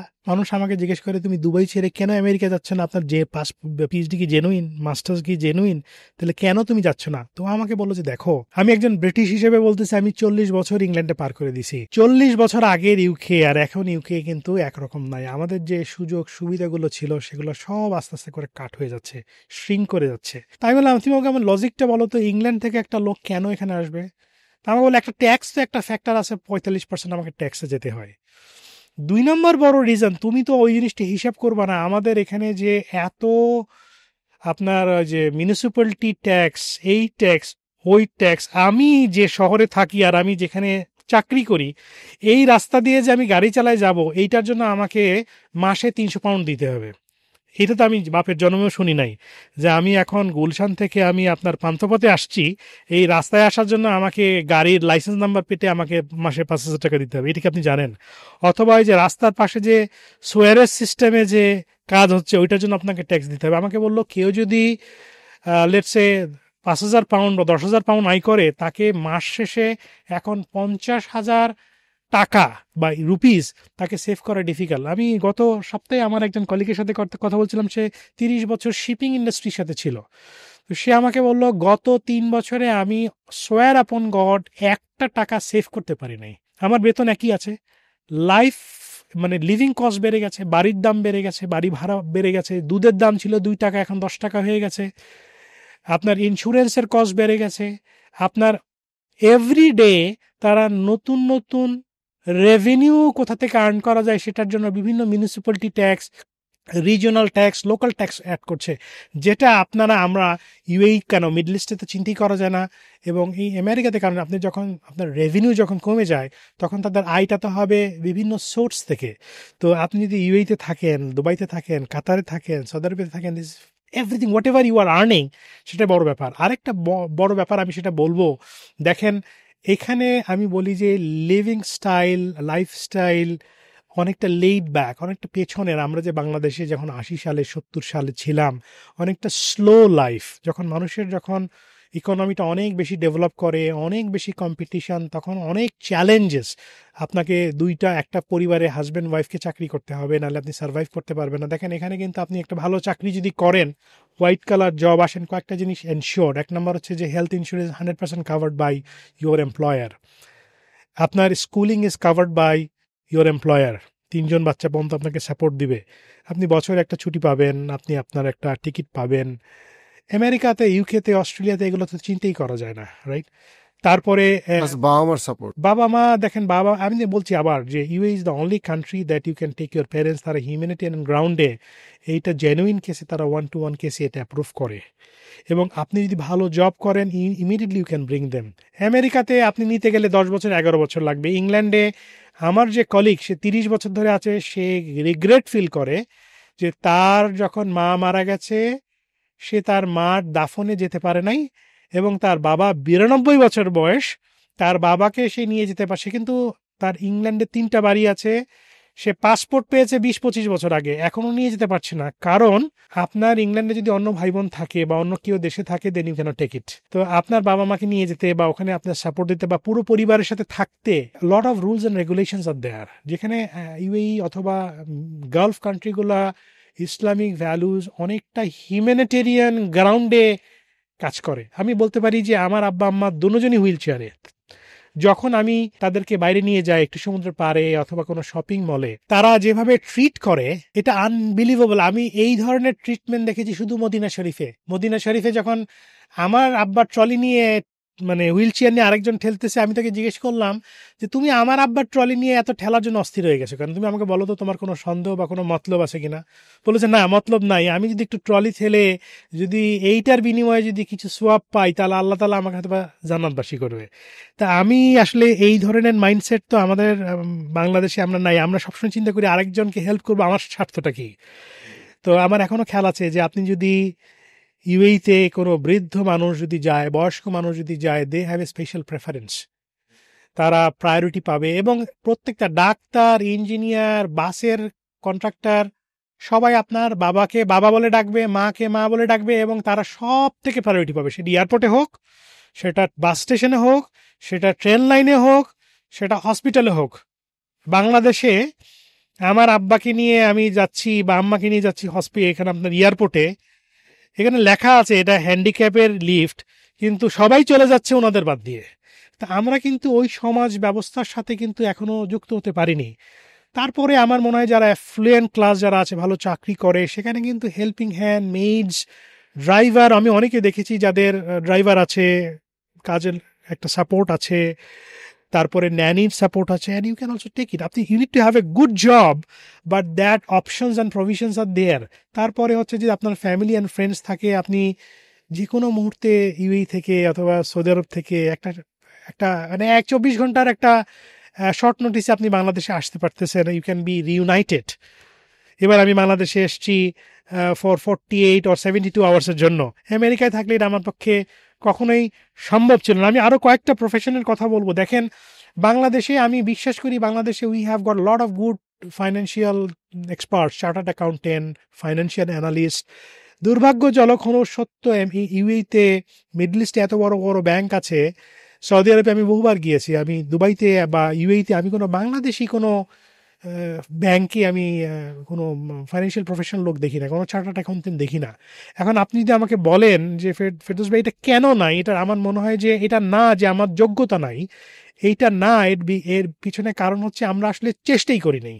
অপরচুনিটিই আমরা জানি না, অপরচুনিটি জানিও না, এবং অপরচুনিটির জন্য যে এক্সপ্লোর করতে হবে সেটাও আমরা করিনি। আমরা সবসময় যা কিছু হয় আমরা বাংলাদেশকে সবসময় আমরা আমেরিকার সাথে কম্পেয়ার করি, কিন্তু আমরা কিন্তু আমেরিকা না। বাংলাদেশ কম্পেয়ার করবে নেপালের সাথে, ভুটানের সাথে, মালদ্বীপের সাথে, অথবা মালয়েশিয়ার সাথে, থাইল্যান্ডের সাথে। আমরা সবসময় শ্রীলঙ্কার সাথে আমরা সবসময় কম্পেয়ার করি আমেরিকা। আমরা না, আমরা ইউএই, অস্ট্রেলিয়া না। আমাদেরকে এটা মেনে নিতে হবে, আমাদেরকে ধাপে ধাপে উঠতে হবে। তো আমার মনে হয় যে রিয়েলাইজেশন ইজ ভেরি ইম্পর্টেন্ট। আরও কয়েকটা সেক্টর আছে, আপনি জানেন যে রিয়েল এস্টেট সেক্টরে আপনি যদি একটা বাড়ি কিনতে চান, দেখবেন যে ওখানে সেলস ব্রোকার আছে, ও রিয়েলটার বলে। আপনি ফেসবুকেও দেখবেন অনেকগুলো, ইউটিউবে আসে, ভেরি ইন্টারেস্টিংলি যারা আপনার সেলস ব্রোকারেজ করতেছে বা রিয়েলটার আছে, মোস্টলি আসতেছে স্পেন থেকে, ইউরোপ থেকে, রাশিয়া থেকে, ইন্ডিয়া থেকে। কিন্তু বাংলাদেশে আমি তো কোনো লোক দেখছি না। আছে 4-5 জন আছে, তারা ভালো করছে। এবং রিয়েলটার্স মেক ক্রেজি মানি। আমি একজন বাংলাদেশি রিয়েলটারকে চিনি, সে মার্সিডিজ 7 সিরিজ বিএমডব্লিউ চালায়, মার্সিডিজে আছে। আমাদের যে মৌসুমী আছেন ফিল্ম স্টার, তার ছেলে ফরদিন, সেও একটা রিয়েল এস্টেট ব্যবসা করছে। He is a রিয়েলটার and he is doing very good. তো আমি 4-5 জনকে জানি, দে আর ডুইং অ্যামেজিংলি গুড। বাংলাদেশের কনটেক্সটে বিএমডব্লিউ 2026 সালের 7 সিরিজ ব্যবসায়ীরা ছাড়া তো সম্ভব না, কিন্তু আমি বহু রিয়েলটারকে জানি 5 বছর ধরে কাজ করছে, 7 সিরিজ বিএমডব্লিউ চালাচ্ছে, এবং দুবাইয়ের মাটিতে তার বাড়ি গাড়ি সব আছে। আমার কথা হচ্ছে যে আপনি যদি ট্যালেন্ট হন, আপনার যদি মেধা থাকে, যেটা আমাদের কিন্তু ট্যালেন্টের অভাব নেই। আমি বুয়েটে দেখেছি যে আমি ইউনিভার্সিটি অফ টেক্সাস আর্লিংটনে প্রায় 100-র উপরে বেশি আমাদের ইঞ্জিনিয়ার আছে এবং তাদের জিপিএ খুব ভালো। কিন্তু আমাদের একটা ব্লাইন্ডনেস কাজ করা হচ্ছে যে আমি আমেরিকায় সেটেল করব, নো ম্যাটার হোয়াট, আর না হলে সুইসাইড করব। তাদের ওই মেধা, তাদের ওই পরিশ্রম, তাদের ওই সময় 10 ভাগের 1 ভাগ না হলেও যদি 3 ভাগের 1 ভাগ তারা যদি এই সব রিজনে দিত, they would be more successful. এবং আমি আপনাকে বলতে পারি যে এখন the world is very open. আমেরিকাতে এখন কিন্তু you can have a green card if you have an outstanding talent, if you have a PhD, if you have a Q1 Q2 index journal papers. আমার কাছে মনে হয় এখন country is not important, important হচ্ছে যে আপনাকে sellable হতে হবে, আপনাকে এমপ্লয়েবল হতে হবে, আপনাকে এই যুগের সাথে যুগ উপযোগী করতে হবে, তারপরে আপনার জন্য যেটা বেস্ট অপশন সেটাকে গ্র্যাব করতে হবে। এবং আমাদের ভিতরে যে বায়াসনেসটা থাকে, যে আমি যখন পড়াশোনা করে বের হই তখন আমার বায়াসনেস ছিল 3টা কোম্পানি না হলে আমি আর চাকরি করব না। একটা হচ্ছে Unilever, British American tobacco, standard chartered bank. কিন্তু আপনার ইউনিলিভার কতগুলো চাকরি দিবে, ব্রিটিশ আমেরিকান টোবাকো কতগুলো চাকরি দিবে। আমি আমার ক্যারিয়ার শুরু করেছি সিঙ্গার বাংলাদেশ, যেটা এখন আপনার বলে Beko, is a multinational company. আমি যদি সেই কোম্পানিতে চাকরি করতাম, আমি সর্বোচ্চ ম্যানেজার হতাম। আমি 4টা বড় কোম্পানিতে চিফ সাপ্লাই চেইন অফিসার হয়েছি। আমার আন্ডারে প্রায় আলহামদুলিল্লাহ, শুক্র আলহামদুলিল্লাহ, আল্লাহ তার সেই সুযোগ করে দিয়েছে। মোর দেন 200 পিপল কাজ করেছে। এই যে অপরচুনিটিগুলো যে আমি পাইছি, এই যে আমি যে কাজ শিখছি, বিকজ আই কুড রিয়ালাইজ যে আমাকে একটা দেশি কোম্পানি কাজ করার, ডিসিশন নেওয়ার অথবা নিজের যোগ্যতাকে যে প্রমাণ করার যে সুযোগ আছে, সেই দেশি কোম্পানি দিতে পারবে। মাল্টিন্যাশনাল কোম্পানির কিন্তু একটা ফ্রেমের মধ্যে তারা কাজ করে, তারা চায়ও না একটা লোক বেশি দিন কাজ করুক, because is A pizza pi. So আমার মনে হয় একটা মানুষকে বিকশিত করতে গেলে তাকে লোকাল কোম্পানিতে কাজ করতে হবে একটা সার্টেন স্টেজে, so he can create something new, এবং তাকে ওই দেশেই কন্ট্রিবিউট করতে হবে যে দেশগুলোতে অর্থনীতি বুমিং। বাংলাদেশে যখন আমরা 2000 সালে দেখবেন যারা খুব ভালো করেছে তারা কিন্তু বিভিন্ন ইন্ডাস্ট্রি থেকে টেলকোতে মুভ করেছে। কেন? তখন টেলকো ইন্ডাস্ট্রির গ্রোথ ছিল হচ্ছে ভেরি হাই। তো স্রোতের সাথে যদি আপনি থাকেন, তাহলে স্রোত যেখানে যাবে আপনাকে টেনে নিয়ে যাবে। তো তারা যখন টেলকোতে ছিল গত 10 বছরে 15 বছরে, তারা কিন্তু এখন দেখা যাবে যে অনেকে আছে যে এমডি সিইও হয়ে গেছে, ভাইস প্রেসিডেন্ট হয়ে গেছে।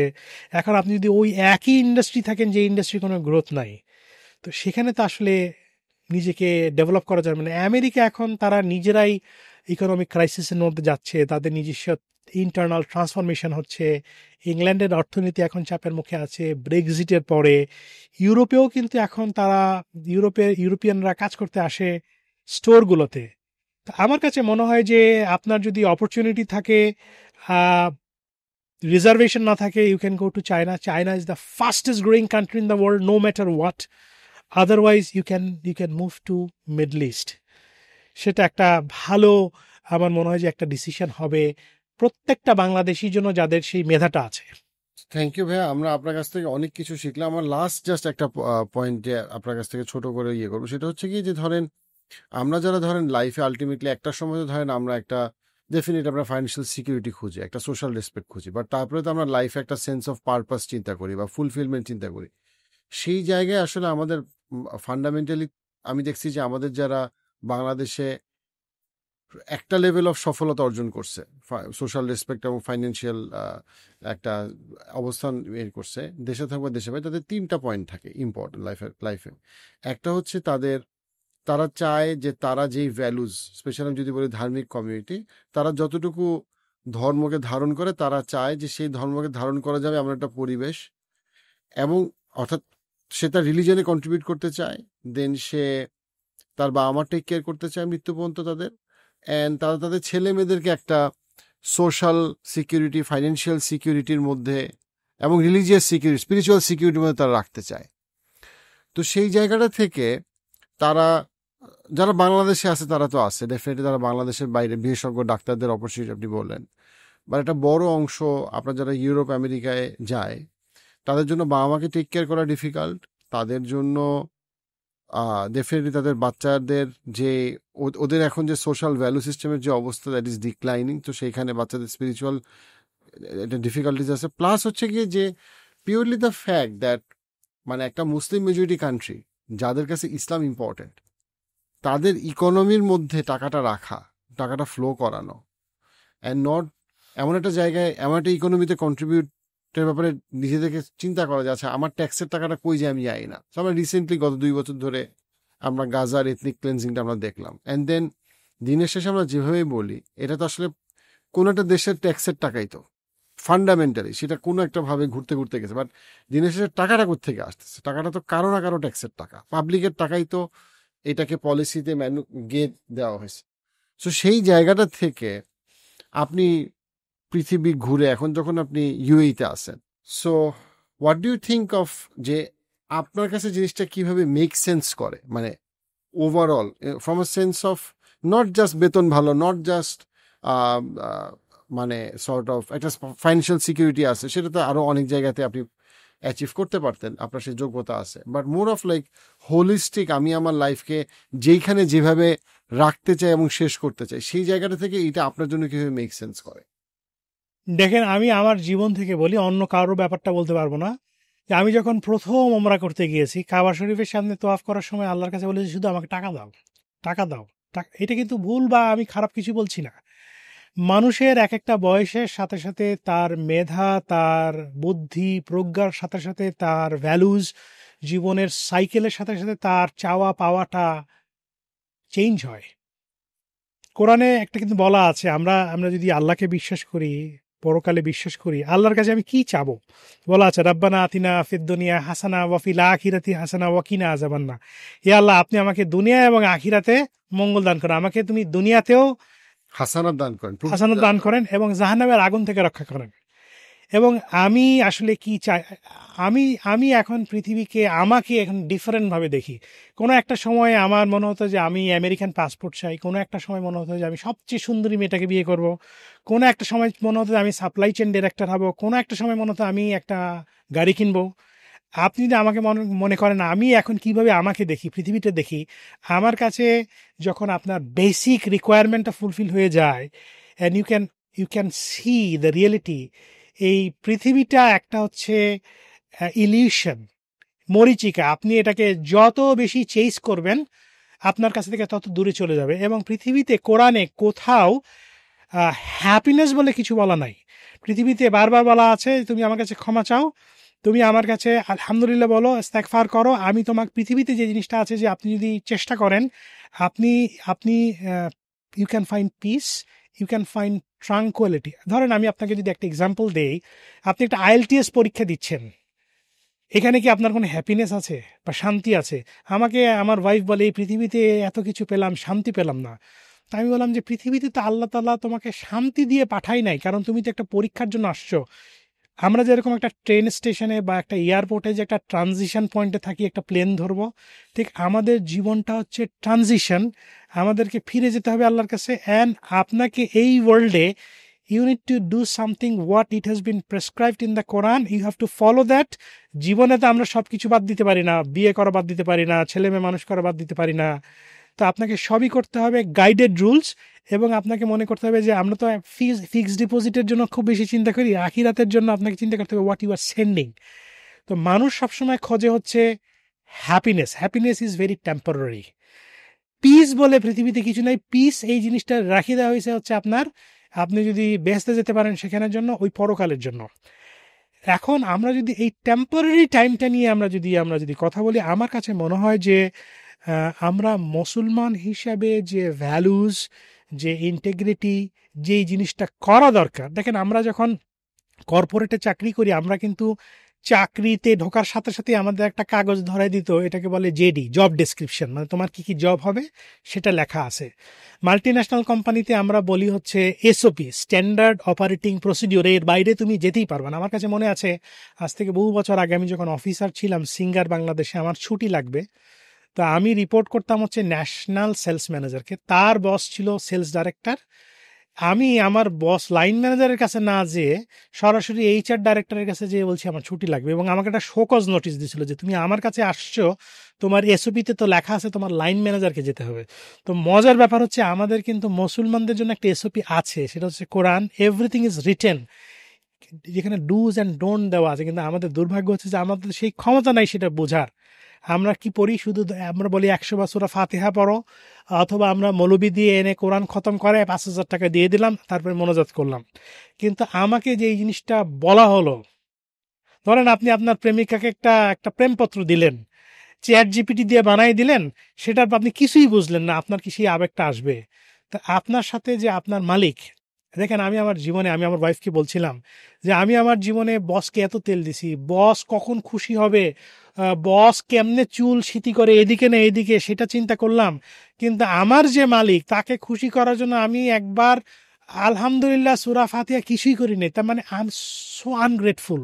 তারপরও আল্লাহ তাআলা আলহামদুলিল্লাহ আমাকে এত কিছু দিছে। এখন জিনিসটা হচ্ছে যে আপনি যদি আপনার বিবেককে প্রশ্ন করেন যে একটা মুসলমান হিসাবে, একজন মানুষ হিসাবে আপনার কি কোনো দায়িত্ব নাই to your brothers, neighbours, to your colleagues? আমার মনে হয়, আমার বিশ্বাস, আমরা চিন্তা করব, we need to think about the future, we need to think about the দুনিয়া অ্যান্ড আখিরা। এবং তখন রিয়েলাইজেশন আমার মনে আসবে যে আপনি যে কথাগুলো বললেন। দেখ, আরেকটা এক্সাম্পল দিই, আমি যে শহরে থাকি সেই শহরে বাংলাদেশি কোনো সুপার মার্কেট নাই। ইন্ডিয়ান সবচেয়ে বড় সুপার মার্কেট হচ্ছে লুলু। লুলু সুপার মার্কেটের কাউন্টারে মজার ব্যাপার হচ্ছে যে এখানে গাজায় আপনার কাপড় চুপুর জুতা এনিথিং অ্যান্ড এভরিথিং আপনার আছে যেটা আপনি ইউজ করতে পারবেন না, আমাদের সব শহরে এটা রেখে দেয়। রেখে দেওয়ার পর এটা প্যাকেট করে, কার্টন করে, প্রতি সপ্তাহে প্রতি মাসে যদি ইউএ গভর্নমেন্ট অথবা স্পেশাল একটা দিয়ে চার্টার প্লেনে করে পাঠানো হয়। আপনি যদি মনে করেন যে আমি কিছু খাবার পাঠাবো, কিছু টাকা পাঠাবো, ইউ ক্যান ডু ইট। তো আমার মনে হয় যে আমাদের মুসলমানদের জন্য, আমাদের ভাইদের জন্য, আমাদের রিলেটিভদের জন্য উই হ্যাভ এ রেসপন্সিবিলিটি কিন্তু অনেকভাবে হতে পারে। আপনি আপনার যদি একটা কাউকে ভালো একটা পরামর্শ দেন, এটা কিন্তু একটা সাদাকা। একটা ডাক্তার যদি একটা রুগীকে একটা যদি ভালো একটা ট্রিটমেন্ট দেয় অথবা ভালো একটা অ্যাডভাইস দেয়, এটা একটা সাদাকা। আমি আমার আব্বাকে কিছুদিন আগে একটা কিডনি স্পেশালিস্টের কাছে গেলাম। সে ভদ্রলোক আমার কাছে কোনো ফিস দিল না। সে সুদান থেকে আসছে। সে বলল, তোমার আব্বার কিডনিতে কোনো সমস্যা নাই, তোমার আব্বার হচ্ছে লাংকে প্রবলেম। আমার আব্বার যেটা সমস্যা হচ্ছে যে লাং থেকে তার ব্রেনে প্রপারলি অক্সিজেন সার্কুলেট করছে না, এই জন্য পায়ে পানি জমে যাচ্ছে। বাংলাদেশ হলে কি হতো বা সে কি করতো, সে কিন্তু টাকাটা নিয়ে নিতে পারতো, সে কিন্তু টাকাটা নেয় নাই। তো আমার কাছে মনে হয় যে আমাদের values, integrity, it is not only Muslim community. আপনি আপনার চারপাশে যে আছে, আপনার স্টেক হোল্ডার আছে, সাপ্লায়ার, কাস্টমার, আপনার ফ্রেন্ডস, আপনার আব্বা আম্মা, আপনার স্ত্রী, আপনার সন্তান, উই হ্যাভ এ রেসপন্সিবিলিটি। সেই রেসপন্সিবিলিটিগুলো থেকে আমরা আস্তে আস্তে দূরে সরে যাচ্ছি। আমেরিকান ইকোনমি যেটা আমি দেখেছি পাশ্চাত্যের, সেটা হচ্ছে যে এত আমি আমি আমি আমি সব কিছু আই। আমার আব্বা বা আমার দাদা, আমি একটা ছবি আমার দাদার আছে, তো সেখানে আমি ওনাকে, আমার আব্বাকে জিজ্ঞেস করছিলাম যে যে আমার দাদার এই মোটা স্যুট পরে কেন, এই মোটা আপনার কি কাপড়ের, মানে ওই যে উলেন স্যুট। তখন আমার আব্বা বলছিল, দেখো তোমার দাদার তো 7 ছেলে মেয়ে, সে একটা সরকারি চাকরি করত। তো আমরা যে এই ধরেন এখন আল্লাহ তাআলা শুকুর আলহামদুলিল্লাহ আমাদের সেই দিছে সামার ব্লেজার বা সামার কোট পরে আসছি, তোমার দাদার সেই সামর্থ্য ছিল না। তো তার একটাই স্যুট ছিল, সেটা শীতেও পরতো, সেটা গরমেও পরতো। ঠিক আছে? তো এখন আমার আব্বা দেখা যাবে যে আমার আব্বা তার জীবনে, আই ফিল ব্যাড, তার জীবনে কোনো স্যাক্রিফাইস মানে কোনো বিলাসিতাই করে নাই, তার জীবনে কোনো যেটাকে বলে কমফোর্ট, সবসময় চিন্তা করছে আচ্ছা ঠিক আছে আমার ছেলেটা লেখাপড়া করুক, বা আমার ভাইটা আজকে একটা কিছু করুক, সাথে করে সাকসেসফুল হয়, আমার বোনটা এটা করুক, বা আমার দাদারা, আমার আমার আমার আত্মীয় স্বজন, আমার যে শাশুড়িকে বলে, আমার শ্বশুর মারা গেছে যখন আমার স্ত্রী 3 বছর বয়স, আমার স্ত্রী মনে করতে পারে না তার বাবাকে। তা আমার শাশুড়ি তার 3টে ছেলে মেয়েকে যে লেখাপড়া করে মানুষ করছে, তার এন্টায়ার লাইফ হ্যাজ ফিনিশড। সে মনে করতে পারবে না যে তার জীবনে কি কমফোর্ট, বিলাসিতা বা কি তার নিজের বলে কিছু ছিল। কিন্তু সমস্যা হচ্ছে যে আমরা তো ওই ভ্যালুসটাতে নাই। আমরা এখন চিন্তা করি আমি, ঠিক আছে, হাজব্যান্ড চিন্তা করছে আমি, ওয়াইফ চিন্তা করছে আমি, বাচ্চারা এখন তো আরও তারা অ্যাডভান্স, তারা চিন্তা করছে আমার। তো এই এই মেন্টালিটিটা ইস্টের না, মিডল ইস্টের না, এই মেন্টালিটিটা কিন্তু আছে হচ্ছে ওয়েস্টের। যেমন আমি আমার বাবা মার বাসায় সারা জীবন থেকেছি, এখনও আমি যখন আসি তার বাসাতেই থাকি। তো আমি এভাবেই বেড়ে হয়েছি। আমাদের প্রতি রাতের, যে যেখানেই থাকুক না কেন, আমার আব্বা যদি রাত 11টার সময় আসতো, আমরা রাতের খাবারটা একসাথে খেতাম। এখন আমরা রাতের খাবারটা একসাথে খাই শুক্রবারে, মানে বা শনিবারের যে আমাদের যে যেদিন ছুটি থাকে, সকালের নাস্তাটা একসাথে খাই। এবং আমি আমার মেয়েকে এনফোর্স করেছি যে তোমাকে টেবিলে বসতে হবে। কেন? কারণ ওই টেবিলে বসে যে কথাগুলো আমরা বলতাম, সাধারণত ফ্যামিলিজ যে ডিসকাশনগুলো হয়, সেটা একটা বড় একটা শিক্ষা, জীবনের শিক্ষা। তো এখন যে জিনিসটা হয়, আমি অনেক ফ্যামিলিতে দেখি যে হাজব্যান্ড এক সময় এসে খেয়ে যাচ্ছে, ওয়াইফ আরেক সময় খেয়ে যাচ্ছে, they don't have that level of coordination. কিন্তু আমি যদি আপনাকে বলি, আমি মালয়েশিয়াতে এটা দেখেছি, কুয়ালালামপুরে না, কিন্তু মালয়েশিয়াতে আমি দেখেছি, আমি কেদা শহরে অনেক লম্বা সময় থেকেছি। আপনি কাতারে দেখবেন, সৌদি আরবে দেখবেন, ইউএইতে দেখবেন, তারা তাদের বাবা মা ভাই বোন সবাই একত্রে থাকে। তার মানে হচ্ছে যে দুইটা রুমের মধ্যে ঠেসে থাকে না। দেখা যাবে একই শহরে একই 4টা বাসা নিয়েছে, তার মধ্যে থাকছে, তারা তাদের আনন্দ কষ্টগুলো একসাথে শেয়ার করছে। আমার জীবনের যদি সাকসেস বলি, সেই সাকসেসে আমার স্ত্রী, আমার কন্যা, আমার আব্বা, আমার আম্মা, তারা একসাথে এসে আমাকে যে সাপোর্টটা দিয়েছে, আপনি যদি একা সে সাপোর্টটা আপনি যদি স্ট্রেস করতে পারবেন, আপনি পারবেন না। তো আপনি যখন ক্রাইসিস মোমেন্ট হবে, একটা মানুষ যখন চাকরি চলে যায় অথবা একা থাকে, তখন আপনি ওই স্ট্রেসটা কোপ আপ করতে পারবেন না। তখন কি হবে? You go to the bar, you go to the pub and you go something which is beyond your ethical values and parameters. তা আমার কাছে মনে হয় যে আমাদের সব কিছু ছিল। আমার বাবারা যে সময় বড় হয়েছে, সে সময় কি অর্গানিক বলে কিছু ছিল? সবই অর্গানিক ছিল, ন্যাচারাল। কিন্তু এখন আমরা কি বলি, এই জিনিসটা 10 টাকা জিনিস 100 টাকা দিয়ে কিনেছি, এটা অর্গানিক। তা আমরা কি মানে ন্যাচারাল ফার্টিলাইজার থেকে কেমিক্যাল ফার্টিলাইজারে চলে গেছি। আমরা ইংলিশ মিডিয়ামে দিব বলে আমরা গর্ববোধ করি আমার বাচ্চাটা বাংলা বলতে পারে না, ইংলিশ বলে। It is nothing to feel proud. আপনার বাচ্চাকে ইংরেজি শিখতে হবে as a medium of instruction, কিন্তু তার ভ্যালুকে তো কেউ বিসর্জন করতে বলছে না। আমি আবারও বলছি, ইউএইতে, মিডল ইস্টে মেয়েরা পর্দা করে না, ছেলেরাও পর্দা করে। Which you should do, which you should practise as a Muslim. এখন জিনিসটা হচ্ছে যে আপনি আমাদের, আমি I have respect to every one, কিন্তু আপনি যদি ইসলামকে, আমাদের সমাজকে যদি বলেন, তাহলে you need to follow some guideline, some prescription.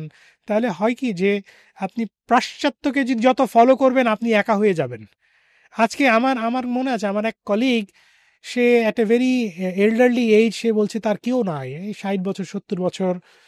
তো আমি বললাম যে তোমার ছেলেমেয়েরা তোমাকে দেখে না, অথবা তুমি কি করছো? বলো যে আমি তো আমার বাবা মাকে কোনোদিন দেখি নাই, শুধুমাত্র ওই ফাদার্স ডে আর মাদার্স ডেতে একটা গ্রিটিংস কার্ড পাঠাইছি। তা আমি কিভাবে এক্সপেক্ট করি যে আমার ছেলে মেয়ে আমাকে দেখবে? আমার এখন মনে আছে যে আমার আব্বা, সে ইংল্যান্ডে লেখাপড়া করতে যায়নি, বিকজ আমার দাদা প্রায় অসুস্থ ছিলেন, প্যারালাইসিস। তার যে রেসপন্সিবিলিটি সে নিয়েছে। তো এখন জিনিসটা হচ্ছে যে আপনাকে প্রত্যেকটা জিনিস তো শিখতে হবে না? তো values, ethics, learning, school college আপনাকে যে লার্নিং দিচ্ছে, সে লার্নিংটা হচ্ছে শুধুমাত্র প্রাতিষ্ঠানিক জব পাওয়ার জন্য, জবকে ধরে রাখার জন্য। কিন্তু আপনি কি চুরি করবেন কি করবেন না, ঘুষ খাবেন কি খাবেন না, আপনার কাছে যেটা প্রহিবিটেড সেটা করবেন কি না, সেই শিক্ষাগুলো আপনি স্কুল দেয় না, সেই শিক্ষাগুলো দেয় বাসা, ফ্যামিলি। এবং আমার কাছে মনে হয় যে অনেক কিছু আছে শিক্ষার, যেটা আমরা হয়তোবা ইমেলে, ফেসবুকে, ইউটিউবে যেটা দেখি, আসলে ইউটিউবেতে যে ইউটিউবার যেটা করে তার তো পাবলিসিটির জন্য। অনেক সময় সত্যি কথাটা এত রুড হয়, সেটা মানুষ শুনতে রাজি না। আমাকে একজন বলছে, হিন্দি সিনেমায় এত নাচ গান, এত মাস্তি থাকে কেন? কারণ হচ্ছে ইন্ডিয়ান নাগরিকরা, তারা এত স্ট্রেসে থাকে। ওয়ার্কিং ক্লাসগুলো, তাদের বিনোদন হচ্ছে সপ্তাহে একদিন আমি একটা টিকিট কেটে সিনেমা দেখব, এবং 2 ঘন্টার আমি একটা কমপ্লিট এন্টারটেনমেন্ট চাই। আমি আমার প্রবলেম, আমি যে ইএমআই দিতে পারতেছি না, হাজব্যান্ড ওয়াইফের প্রবলেম, চাকরি চলে গেছে, এই স্ট্রেস যদি আমাকে সিনেমায় নিয়ে আসে, আমি কেন যাচ্ছি? I want an entertainment. তো এখন হচ্ছে আমরা যেটা টিভিতে দেখি, ইউটিউবে দেখি, সেটা অনেকটাই ইলিউশন। আমার কাছে মনে হয় যে আই লাভ মালয়েশিয়া। মালয়েশিয়ার যে তাদের যে ভ্যালুস, আপনি দেখবেন যে আপনি যদি কেদাতে যান, পেনাংয়ে যান, বাবা মা নিয়ে হাঁটছে, তসবি পড়ছে, ইউএইতে, সৌদি আরবে ইস্তেগফার করছে। এবং আপনি যদি একটু 1-2 বছরে 1-2 বার যদি আপনার সুযোগ হয় যে মদিনা শরীফে যে একটু ওমরা করলেন, একটু ধর্মকর্ম করলেন, একটু জিকির ইস্তেগফার করলেন, ইউ ফাইন্ড পিস। হ্যাঁ, আপনার কাছে আছে, আপনি একটা সাইকিয়াট্রিস্ট দেখাইলেন, একটা ট্যাবলেট দিল, ঘুমের ওষুধ খায় আপনি থাকলেন। তাছাড়া যদি ধরেন একটা পিওর এন্টারটেনমেন্ট, আব্বা আম্মা ভাই বোন সবাইকে মিলে যদি আপনি একটু আড্ডা দিলেন, যেটা আমাদের পরিবারে আমরা দেখে এসেছি, যে ফ্যামিলি আড্ডা, আমরা একসাথে পারিবারিকভাবে বড় হয়েছি একসাথে। আমাদের এখনও, আমার আম্মা, আমি যখন অফিস থেকে ফিরে যাই, বিকেলের চাটা একসাথে হয়, রাতের খাবারটা, উনি হাঁটতে পারেন না, তারপরও ডাইনিং টেবিলে আসেন। কোনো কিছু হয়ে গেলে দেখা যাচ্ছে যে আমি আমার বেস্ট নিউজটা প্রথমে আব্বাকে দেই, বা কোনো ক্রিটিক্যাল মোমেন্টে দেখা যাচ্ছে যে আমার মেয়েও এখন জয়েন করে, শি ইজ 12 ইয়ার্স, পাশে এসে বলবে, papa don't worry, we are with you. তো এখন আমরা যখন ক্রাইসিস মোমেন্টে, কিন্তু আপনার সাথে কেউ নাই। আপনার সাথে কে আছে? আপনার সাথে আপনার বাবা মা, স্ত্রী, কন্যা, আপনার সন্তান। So it's very important. আমার মনে হয় যে এই জিনিসটা একটা মানুষকে কম্প্রোমাইজ করা উচিত না। আর মানুষের জীবনে কোনো একটা সময় আসে মনে হয় যে অর্থ ইজ ভেরি ইম্পর্টেন্ট, অর্থ ইজ এ সেকেন্ড প্রায়োরিটি। আমাদের এখানেও বলা আছে, আমাদের কিন্তু বলা আছে রিজিক আলাদা, রিজিকের সবচেয়ে হাইয়েস্ট লেভেল কিন্তু অর্থ না। হ্যাঁ, রিজিকের ফার্স্ট লেভেল হচ্ছে যে if you have a good life partner, if you have children, if you have parents, this is part of রিজিক। কিন্তু আমার হচ্ছে কি, আমরা যেহেতু একটা দরিদ্র দেশ থেকে আমরা বেড়ে উঠছি, আমাদের জীবনে একটা চাকরি দরকার। এখন একটা চাকরির জন্য বা চাকরিকে ধরে রাখার জন্য কি আমি ঘুষ খাবো অথবা আমি কি একটা অনৈতিক কাজ করব? It's very important. আমি আপনাকে একটা এক্সাম্পল দিতে পারি। আমি তখন মিনাবাজারে, তখন আমার আমার আমার বাচ্চাটার বয়স তখন 6 মাস। একটা প্রোডাক্ট দেখে, টেলিভিশনে দেখে আমার মেয়েটা বললো যে বাবা আমি এই জিনিসটা খেতে চাই। তা আমি তখন মিনাবাজার থেকে ওই জিনিসটা নিয়ে আসলাম। তো আমি যেহেতু সাপ্লাই চেন হেড, ওয়্যার হাউসটা আমার আন্ডারে, পরবর্তীতে পর্যায়ে আমি জানতে পারলাম ওই প্রোডাক্টটা তারা, ওই কোম্পানি মিনাবাজারে সাপ্লাই দিয়েছে এবং তাদের এই প্রোডাক্টটা ট্যাম্পার্ড এবং ওইটা এক্সপায়ারি হয়ে গেছে এবং তারা ওইটা ট্যাম্পার করে এক্সপায়ারি ডেট 1 বছর বসায় দিছে। আপনি বিশ্বাস করবেন, আমি ওই প্রোডাক্টটা ইমিডিয়েটলি রিকল করাইছি প্রত্যেকটা আউটলেট থেকে, ওয়্যার হাউস থেকে, এবং সেটা রিকল করায় আমার কাছে মনে হচ্ছিল যে আমার এই প্রোডাক্টটা তো আমার মেয়ে আজকে খেয়েছে, তার মানে হচ্ছে যে এই খেয়ে হতে পারে প্রবলেম হবে। তো আমি বলতে পারি বাংলাদেশে অনেক কোম্পানি আছে, they compromise the quality, they compromise, সব না, অনেক কোম্পানি আছে, ইন্টিগ্রিটি। তো আমার কাছে মনে হয় যে to make a little amount of money, আপনি যে কম্প্রোমাইজটা করছেন, দিন শেষে it will come back to your family, your children. এবং আমার কাছে মনে হয় যে এই জিনিসটা করা উচিত। আমি আপনাকে আরেকটা এক্সাম্পল দিই। আমি 2003 সালে প্রথম বললাম যখন আমি ইন্টার্নশিপ করি ইংল্যান্ডে, আমি যখন যাই আমার একটা ওভারকোট কেনার খুব শখ হয়েছে। আমি একটা দোকানে গেলাম, তা বৃদ্ধ এক মহিলা, আমি এটা পরছি, আমার কাছে খুব ভালো লাগছে এবং আমি ডিটারমাইন্ড যে আমি ওই ওভারকোটটা কিনবো। তো আমি তখন তাকে জিজ্ঞেস করলাম, আচ্ছা বলো তো আমাকে কেমন লাগছে। তো আমাকে বললো যে দেখো তোমাকে ভালো লাগছে, কিন্তু আমার কাছে মনে হয় যে আরেক সাইজ বড় হলে তোমার জন্য ভালো হতো, কিন্তু আরেক সাইজ বড় আমার নাই। তো তখন কিন্তু আমি এটা কিনি নাই। আর বাংলাদেশে আপনি একটা হলুদ কালার বা পিঙ্ক কালার একটা শার্ট কিনেন, আপনাকে বলবে স্যার আপনাকে গোবিন্দরের মতো লাগতেছে, শাহরুখ খানের মতো লাগতেছে। ওই প্রোডাক্টটা বিক্রি করার জন্য আপনাকে আকাশের চাঙ্গে উঠাই দিবে। তো এই মলম দেওয়ার এই যে টেন্ডেন্সি, এইটা তো আসলে আমাদের, আমি জানি আমাদের একটা চাকরি দরকার, আমাদের টাকা দরকার, কিন্তু হয় কি যে আমরা এই টাকার জন্য আমরা সব কিছু স্যাক্রিফাইস করে দিচ্ছি। এবং আমি আপনাকে বলতে পারি, আমি একটা কোম্পানির খুব সিনিয়র লেভেল একটা মাল্টিন্যাশনাল কোম্পানির নাম বলবো না, তখন আমার আব্বার সাথে এটা 1998-এ আমি, আমাদের সুযোগ হয়েছিল আলহামদুলিল্লাহ, সোনারগাঁর সাউনাতে আমরা বসে আছি, আমার আব্বা পরিচয় করে দিলাম, উনি ব্যাংকের নাম্বার 2, অনেক টাকা বেতন পায়। তো আমি বললাম যে এই লোকটা তো সাকসেসফুল, তার জীবনে শান্তি, পিস, তার জীবনে তো কোনো অভাব নাই। তো আমাকে বলো বাবা দেখো তুমি তো আসলে বাইরের দিকটা দেখছো, তার গাড়ি দেখছো, তার অর্থ দেখছো, তার পজিশন দেখছো, কিন্তু তুমি জানো তার পিছনের দিকটা, তার যে বাচ্চাটা আছে সেটা হচ্ছে অটিস্টিক, আরেকটা বাচ্চা আছে হ্যান্ডিক্যাপ, তার স্ত্রীর সাথে তার রিলেশনশিপটা ভালো না, তারা সেপারেশনে আছে, আহ, তার কমপ্লিট লাইফটি ইজ এ ডিজাস্টার, সে বাসায় ফিরে যায় না, রিং করছে। আমরা আমরা সব কিছু বাইরের থেকে দেখি, কিন্তু আপনি যদি ভেতরের দিকটা যদি না যান, তাহলে you can have a complete picture. তো আমার কাছে অনুরোধ থাকবে টু দ্য ইয়ং জেনারেশন, যে সিনেমায় সব নায়িকাকেই সুন্দর লাগে, সিনেমায় সব নায়ককে যেটা দেখে সেটা তো আর্টিফিশিয়াল কসমেটিক্স। আমরা মিনা বাজারে বলতাম যে আমরা যখন অর্গানিক প্রমোট করি, তা আমার ওয়াইফ এসে বলে তুমি কি অর্গানিক বেগুন দিচ্ছ, আঁকা বাঁকা সব বাজে লাগে, কলাগুলা কালো, আপেলগুলা পচা। আমি বললাম যে তুমি যখনই কেমিক্যাল ইউজ করবে না তখন একটা ন্যাচারাল, কারণ ফলের মধ্যে পোকা আসবেই, এটা ন্যাচারাল। আপনি যদি একটা ন্যাচারাল ফ্রেশ মাছ আনেন, তাহলে ওইটার স্মেলেই মাছি আসবে। আমটা যদি ফরমালিন না হয় তাহলে আমটা পচে যাবে। তুমি কিভাবে আশা করতে পারো তুমি একটা ফ্রেশ আম খাচ্ছ, সেটা 1 মাস তুমি বাইরে দিয়ে রাখতেছো, হবে না। সব কিছু natural has got a defect, এইটার জন্য এটা ন্যাচারাল।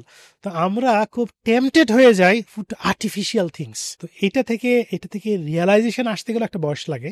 তো যেহেতু আমি অলমোস্ট বৃদ্ধ, আমি 47 years old, so now I have seen the world. এটা পোর খেতে হবে, ধাক্কা খেতে হবে, বাড়ি খেতে হবে, তখন ওই একটা certain stage, but by that time it is too too late. আমি আপনাকে বলি যে আমার আব্বা বলতো বাবা এটা করো, বাবা এটা করো, তাই আমি বললাম এই বুড়া লোকটা it's completely obsolete discussion he is doing.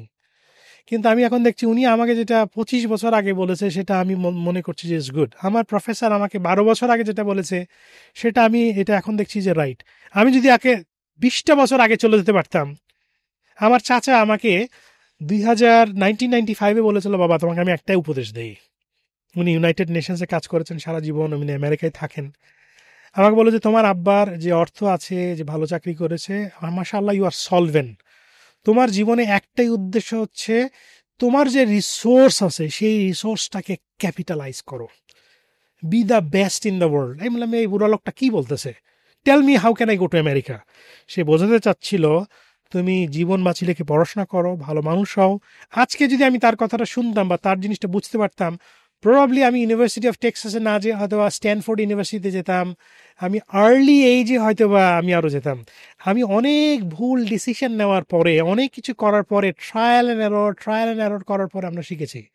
তা আমাদের জিনিসটা হচ্ছে কি, আপনাকে তো you need to go with a pace, সময় একটা ব্যাপার আছে, ঠিক না?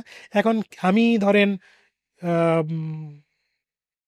40 বছর বা 38 বছর বয়সে পিএইচডি করেছি। এখন আমার যে কলিগটা বসে আছে আমার লেভেলে স্যালারি পাচ্ছে, আমি যখন দেখি তার বয়স 28, সে ইউরোপ থেকে আসছে, সে টপ 100 ইউনিভার্সিটি থেকে পিএইচডি করে আছে, ভেরি ওয়েল প্ল্যান্ড। ওকে, আমাদের সমস্যা হচ্ছে কি, দেখেন আমি বিবিএ করেছি, এমবিএ করেছি, এমএস করেছি, পিএইচডি করেছি। আমেরিকাতে they have introduced a course bachelors leading to PhD. তার মানে হচ্ছে আপনি যদি 5 বছরের জন্য এনরোল হন, আপনার একটা ডিগ্রি দিবে, ব্যাচেলার্স কিছু দিবে না, just you get a PhD degree in 5 years. Can you believe? আমি আমেরিকায় অ্যাডমিশন নেওয়ার জন্য আমাকে 1 বছর জিম্যাট পড়তে হয়েছে, কমপ্লিটলি হুদাই। আমি বিবিএ করেছি, এমবিএ করেছি, এমএস করেছি, তো এইটা করতে করতেই তো আমার বয়স শেষ, এখন উপরে যাওয়ার টাইম হয়ে গেছে। আমি কন্ট্রিবিউট করবো কখন? কারণ আমার তো প্ল্যান ছিল না, আমার তো ছিল আমি মার্কেটিয়ার হব, হয়ে গেলাম সাপ্লাই চেন প্রফেশনাল, সেই সাপ্লাই চেন প্রফেশনাল থেকে হয়ে গেলাম একাডেমিশিয়ান। তো এখন কোনো 24 বছর বা 25 বছরে যদি কেউ পিএইচডি করে এসে সে যদি জবে ঢুকে, আমি যে জবে আছি সেও সেই জবে থাকবে। তো এই জন্য আপনাকে ইউনিটে প্ল্যান, কিন্তু আপনাকে ওইভাবে হতে হবে না যে আমার আব্বা চার্টার্ড অ্যাকাউন্টেন্ট আমিও চার্টার্ড অ্যাকাউন্টেন্ট হব, আমার আব্বা ডাক্তার আমিও ডাক্তার হব। আমি একজনকে জানি, আমার কাজিন, আমার মামা ডাক্তার আমিও ডাক্তার হব। কারণ ওই ডাক্তার হওয়ার জন্য যে আপনার ওই প্যাশনটা আছে কিনা অথবা মেধাটা আছে কিনা আপনাকে জানতে হবে। কারণ আপনাকে তো ওই জবটাতে ভালো করতে গেলে ওই জবের উপরে আপনার একটা ইন্ডিভিজুয়াল প্যাশন গ্রো না করলে আপনি সম্ভব না। তা আমি যখন রিয়েলাইজ করলাম আসলে ওই এথিক্সকে কম্প্রোমাইজ করে যে 9টা 5টা বসের গালি খাওয়ার থেকে আমি রিসার্চ অ্যান্ড ডেভেলপমেন্ট, মানুষের সাথে কথা বলা, ট্রেনিং দেওয়া, ইয়াং জেনারেশনকে ডেভেলপ করা, হতে পারে probably I will be earning less money, probably 1/3 of the money, but দিন শেষে যখন আমি ফিরে আসি এবং আমার একটা স্টুডেন্টকে যখন আমি দেখি যে she is improving, she is getting a job or he is getting a job, আমার কাছে মনে হয় আমি সোসাইটির জন্য কিছু করছি। আমার একটা স্টুডেন্ট যখন চাকরি পেয়ে, আমি বলতে পারি যে একটা স্টুডেন্ট আমার কাছে আসলো, সে খুব ভালো একটা ইউনিভার্সিটি থেকে পড়াশোনা করে নাই, তাকে আমি কিছু গাইড করলাম যে তুমি একটু হায়ার এডুকেশনে যাও, তুমি একটু একটু আল্লাহর কাছে সাহায্য চাও, এবং আমার কাছে মনে হয় যে তুমি একটু শর্ট টার্মের দিকে না দিয়ে লং টার্মের দিকে যাও। Even he was committing suicide because he was so frustrated. তা আমি বললাম যে তোমাকে বিদেশে, তোমার যেহেতু সেই স্কলারশিপ পাওয়ার মতো সেই যোগ্যতা নাই, তোমার বাবার যদি কোনো প্রপার্টি থাকে ওই প্রপার্টি বিক্রি করে দাও, বিক্রি করে দিয়ে গো ফর হায়ার এডুকেশন। আজকে আমাকে সে এসে বলল যে স্যার আপনি আমার জীবনটা ঘুরিয়ে দিয়েছেন। আজকে আমি, আমার আব্বার যদি সেই বাড়িটা আছে, সেই বাড়িটা থাকলে হয়তো বা ভাড়া হয়তো 20,000 টাকা, সেই বাড়িটা বিক্রি করে দিয়ে আমি এখন অস্ট্রেলিয়া গেছি, অস্ট্রেলিয়া যে একটা এমবিএ করেছি, now I have a residency, now I have got a job, আমি এখন আমার আম্মাকে নিয়ে যাচ্ছি। তো মানুষের জীবনে আমরা যেটাকে বলি যেটা অ্যাসেট, সেটা হচ্ছে আসলে বাড়িঘর না, টাকা পয়সা না, বিকজ টাকা পয়সা can perish. The first and important thing is that প্রথমে আপনাকে you have to be a good human being with ethics and values. দ্বিতীয়ত হচ্ছে যে you need to have a contemporary education, এবং এই এডুকেশনটা কিন্তু কন্টিনিউয়াস ইভলভ করছে। আমি যেটা 1998-এ যেটা চিন্তা করছি সেটা কিন্তু 2025-এ চিন্তা করলে হবে না। আপনি ইন্টারেস্টিং একটা কথা বলি, আমি যখন পিএইচডি শেষ করে থিসিস সাবমিট করছি তখন শুনলাম ব্লক চেইন নামে একটা জিনিস আছে, ক্রিপ্টোকারেন্সি নামে একটা জিনিস আছে। আমার পিএইচডি থিসিস এটা কোথাও বলা নাই। তার মানে কি এখন AI, cryptocurrency and block chain, এটা দিয়েই তো পৃথিবী। তার মানে কি আমাকে আবার পিএইচডি করতে হবে না, আমাকে এটা নিয়ে একটু পড়াশোনা করতে হবে, সার্টিফিকেট লাগবে না, but you need to upgrade yourself. Adapt করতে হবে। আমার কাছে মনে হয় যে ইটস ভেরি সিম্পল, একটু যদি আমাদের প্ল্যানিং থাকে, আমরা যদি একটু ওপেন মাইন্ডেড হই, এমব্রেসিং হই, আমার মনে হয় আমাদের কাজ করার সুযোগ আছে। আমি আপনাকে আরেকটা এক্সাম্পল, অনেকে আমাকে বলে যে আমাকে বিদেশে যেতেই হবে, কিন্তু আমি মনে করি বিদেশে যাওয়া ইট ইজ অ্যান অপশন। বিদেশে কারা যাবে? আমি ইউএইতে কারা যাবে? সৌদি আরবে কারা যাবে? সৌদি আরব এবং ইউএই, কাতার কিন্তু সাধারণ ট্যালেন্ট চাচ্ছে না, তারা চাচ্ছে বেস্ট অফ দ্য বেস্ট। আপনি যদি মনে করেন আপনি কোনো একটা সাবজেক্টে পৃথিবীর টপ 10-এর মধ্যে আছেন, আপনি এখন সৌদি আরবে যান। Neom project, it will be the new future of the world. আমি মনে করি বাংলাদেশে এখনো অনেক অপরচুনিটি আছে। আমি আপনাকে যুক্তি দিতে পারি, দেখেন কোভিড-19 আসার আগে সাপ্লাই চেন প্রফেশনালদেরকে বলা হতো এরা ক্লার্ক, এরা backroom people, sales and marketing. কিন্তু কোভিড হয়ে আমরা কি দেখলাম? দেখেন আমার আম্মা সাপ্লাই চেন বলে কিছু জানে না, সে জানে সাপ্লাই চেন মনে চেনের কিছু টানাটানি করা। কিন্তু আমার আম্মা বুঝে গেছে যে ওই দুপুরবেলা তার ওই ইলিশ মাছ টেবিলে কিন্তু কোভিডে আসে নাই। আমার মেয়ে সকালবেলা ওই যে নটেলা দিয়ে রুটি দিয়ে খায়, তো তার 6 মাস ওই সাপ্লাই ছিল না, তো বুঝে গেছে এই পাপা তার মানে কেরানিগিরি করে না, ওই সাপ্লাই চেন ঠিক না থাকলে তার নটেলাও আসবে না। আর আমার আম্মার ওই যে রুই মাছ অথবা হচ্ছে তার ওই যে ওই সুন্দর সবজি, ওইটা সাপ্লাই চেন না থাকলে হবে না। ইন্টারেস্টিংলি আমার যখন বিয়ে হয়, তখন বিয়ে যখন ঠিকঠাক, তখন আমার শাশুড়ি জানতে পারলো আমি সাপ্লাই চেনে পড়াশোনা করছি, উনি পারলে বিয়ে ভাঙিয়ে দেয়। কারণ হচ্ছে উনি বললো ছেলে চেন নিয়ে টানাটানি করে। পরে ওনাকে বোঝাইতে প্রায় কাপল অফ মান্থস লাগছে যে ছেলে আসলে চেন নিয়ে টানাটানি করে না, এই কোনো কেরানি না, এটা নতুন একটা সাবজেক্ট। আমি বলতে পারি দেখেন বাংলাদেশে এই মুহূর্তে কোভিডের পরে আমরা এই 15 বছরের এই জবটাকে যদি সামারাইজ করি, যে একটা অর্গানাইজেশনে কি কি সমস্যা হয়, আমি যদি বলি ধরেন আমাকে যদি জিজ্ঞেস করা হয় বা আপনাকে যদি জিজ্ঞেস করা হচ্ছে আমরা একটা হেলথ চেক আপ করি, তো ডাক্তার গেলে একটা কি চেক আপ দেবে? Diabetes, pressure, creatinine, lipid profile. তো আমরা একটা অর্গানাইজেশনে যখন একটা ট্রান্সফরমেশন করে যে অর্গানাইজেশনের সাপ্লাই চেইন ডিপার্টমেন্টটা ভালো আছে না খারাপ আছে, তা আমরাও কিছু টেস্ট করি, তা আমরা দেখেছি 15-16টা প্রবলেম হয়। তার মধ্যে বেসিক কিছু প্রবলেম যে চ্যালেঞ্জগুলো এখন আছে, যেটা হচ্ছে গেম ইজ সাপ্লাই চেন। একটা অর্গানাইজেশনকে, পার্টিকুলারলি লোকাল অর্গানাইজেশনকে যদি আপনি সার্ভাইভ করতে চান, তাহলে it is no more the competition between marketing versus marketing or finance versus finance. এখন একটা কোম্পানি সাকসেসফুল হবে কি হবে না সেটা ডিপেন্ড করবে the success and efficiency of supply chain versus supply chain of another company. আপনি আরেকটা পডকাস্ট করছিলেন Mojo, Akij food and beverage, they have become the problem number 1 আর নাম্বার 2। কোকা কলার সাথে কম্পিট করা বা পেপসির সাথে কম্পিট করা, আমি যখন সাপ্লাই চেন হেড ছিলাম আকিজে, it was next to impossible.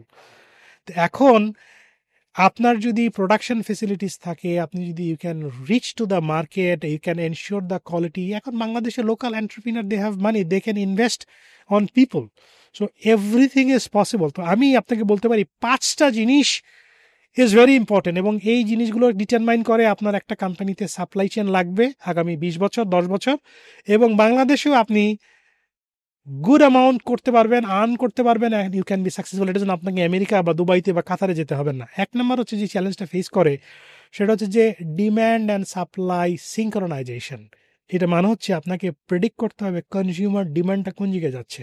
দেখেন কোভিডের আগে কি আমরা কোনোদিন হ্যান্ড স্যানিটাইজার দিয়ে হাত ধুইছি? আপনার অফিসেও দেখলাম রিসেপশনে হ্যান্ড স্যানিটাইজার দেওয়া আছে, অথবা আমরা কি মাস্ক পরছি? কোভিডের সময় দেখবেন এসিআই কিন্তু তারা লক্ষ লক্ষ কোটি কোটি টাকা ওই হ্যান্ড স্যানিটাইজার বিক্রি করে প্রফিট করছে। পরে রেকিট বেনকেজারও লঞ্চ, তখন এভরি কোম্পানি লঞ্চ করছে। কি যে আমরা কিন্তু বিক্রি করি মোজো, কিন্তু আমরাও চেষ্টা করছি আমরাও কি করতে পারি কিনা। তো আপনাকে প্রেডিক্ট করতে হবে ফিউচারটা কোন দিকে যাচ্ছে, কনজিউমার ডিমান্ডটা শিফট করছে, এবং এই কোভিডের পরে প্রচুর লোক দে লস দেয়ার জবস, দে আপনার তাদের জীবনযাপন করেছে সেটা হচ্ছে তাদের পুঁজি ভেঙে। তো মানুষ এখন লাক্সারি আইটেমের পিছনে সময় ব্যয় করছে না, গাড়ি, বাড়ি, ফার্নিচার, এক্সপেন্সিভ ক্লোদিং, জুয়েলারি। এখন নাকি শুনলাম সোনার দাম 2 লাখ টাকা। আমার কোনো এক সময় খেয়াল ছিল সোনার দাম ছিল 2,000 টাকা, কোনো এক সময় 12,000 টাকা। আমি যখন বিয়ে করি মনে হয়েছিল 20,000 টাকা। তো এখন 2 লাখ টাকা দিয়ে কে 1 ভরি সোনা কিনবে? তো আপনাকে এই প্রেডিক্টটা করতে হবে, এবং এই ডিম্যান্ডটা খুব দ্রুত শিফট করছে, কখন এখানে কখনো ওখানে। তো এই জিনিসটাকে প্রেডিক্ট করে সিঙ্ক্রোনাইজ করতে হবে। এই জিনিসটা সিঙ্ক্রোনাইজ, আগে যেটা হতো মালিকের ভাই বিকম পাস, তাকে দিয়ে দিল হেড অফ সাপ্লাই চেন। আচ্ছা সুমন্দি আছে, কোনো জায়গায় চাকরি পাচ্ছে না, আচ্ছা ঠিক আছে, কোনো জায়গায় দিতে পারতেছে না, ফাইন্যান্স তো সে পারবে না, সেলসে দিলে আপনার সেলস ফল করে যাবে, আচ্ছা সাপ্লাই চেন করো, ঠিক আছে।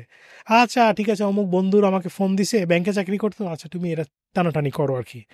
ডিস্ট্রিবিউশনে যারা কাজ করছে পৃথিবীর আর কোথাও তারা করতে পারে নাই, একবারে পুরা বাতিল মাল, সেই বাতিল মাল ডিস্ট্রিবিউশনে বসে আছে।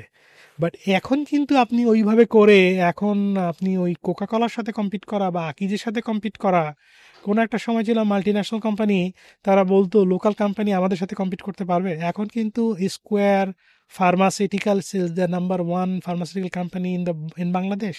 Incepta is number 2 company in Bangladesh. Renata, Opsin, they are world class. They have invested in technology. They have invested in manufacturing facilities. But thank you, আপনি মানে খুব মাত্র অল্প সময়ের জন্য ঢাকাতে আছেন, আজকে আবার চলে যাবেন, এর মধ্যে সময় দিয়েছেন। অ্যান্ড আমরা হয়তো বা ফিউচারে based on comment and interest আমরা আবার আপনার কাছ থেকে শেখার সুযোগ পাবো ইনশাল্লাহ। ধন্যবাদ ইয়াই ভাই, আপনি যখনই আমাকে ডাকবেন আমি আছি। আমি মাত্র 72 ঘন্টার জন্য আছি, আমি এখান থেকে সরাসরি এয়ারপোর্টে যাব বাংলাদেশ। আমাকে যখনই চাবে, আপনারা যখনই চাবেন, I am always available. Thank you very much, ধন্যবাদ, আসসালামু আলাইকুম।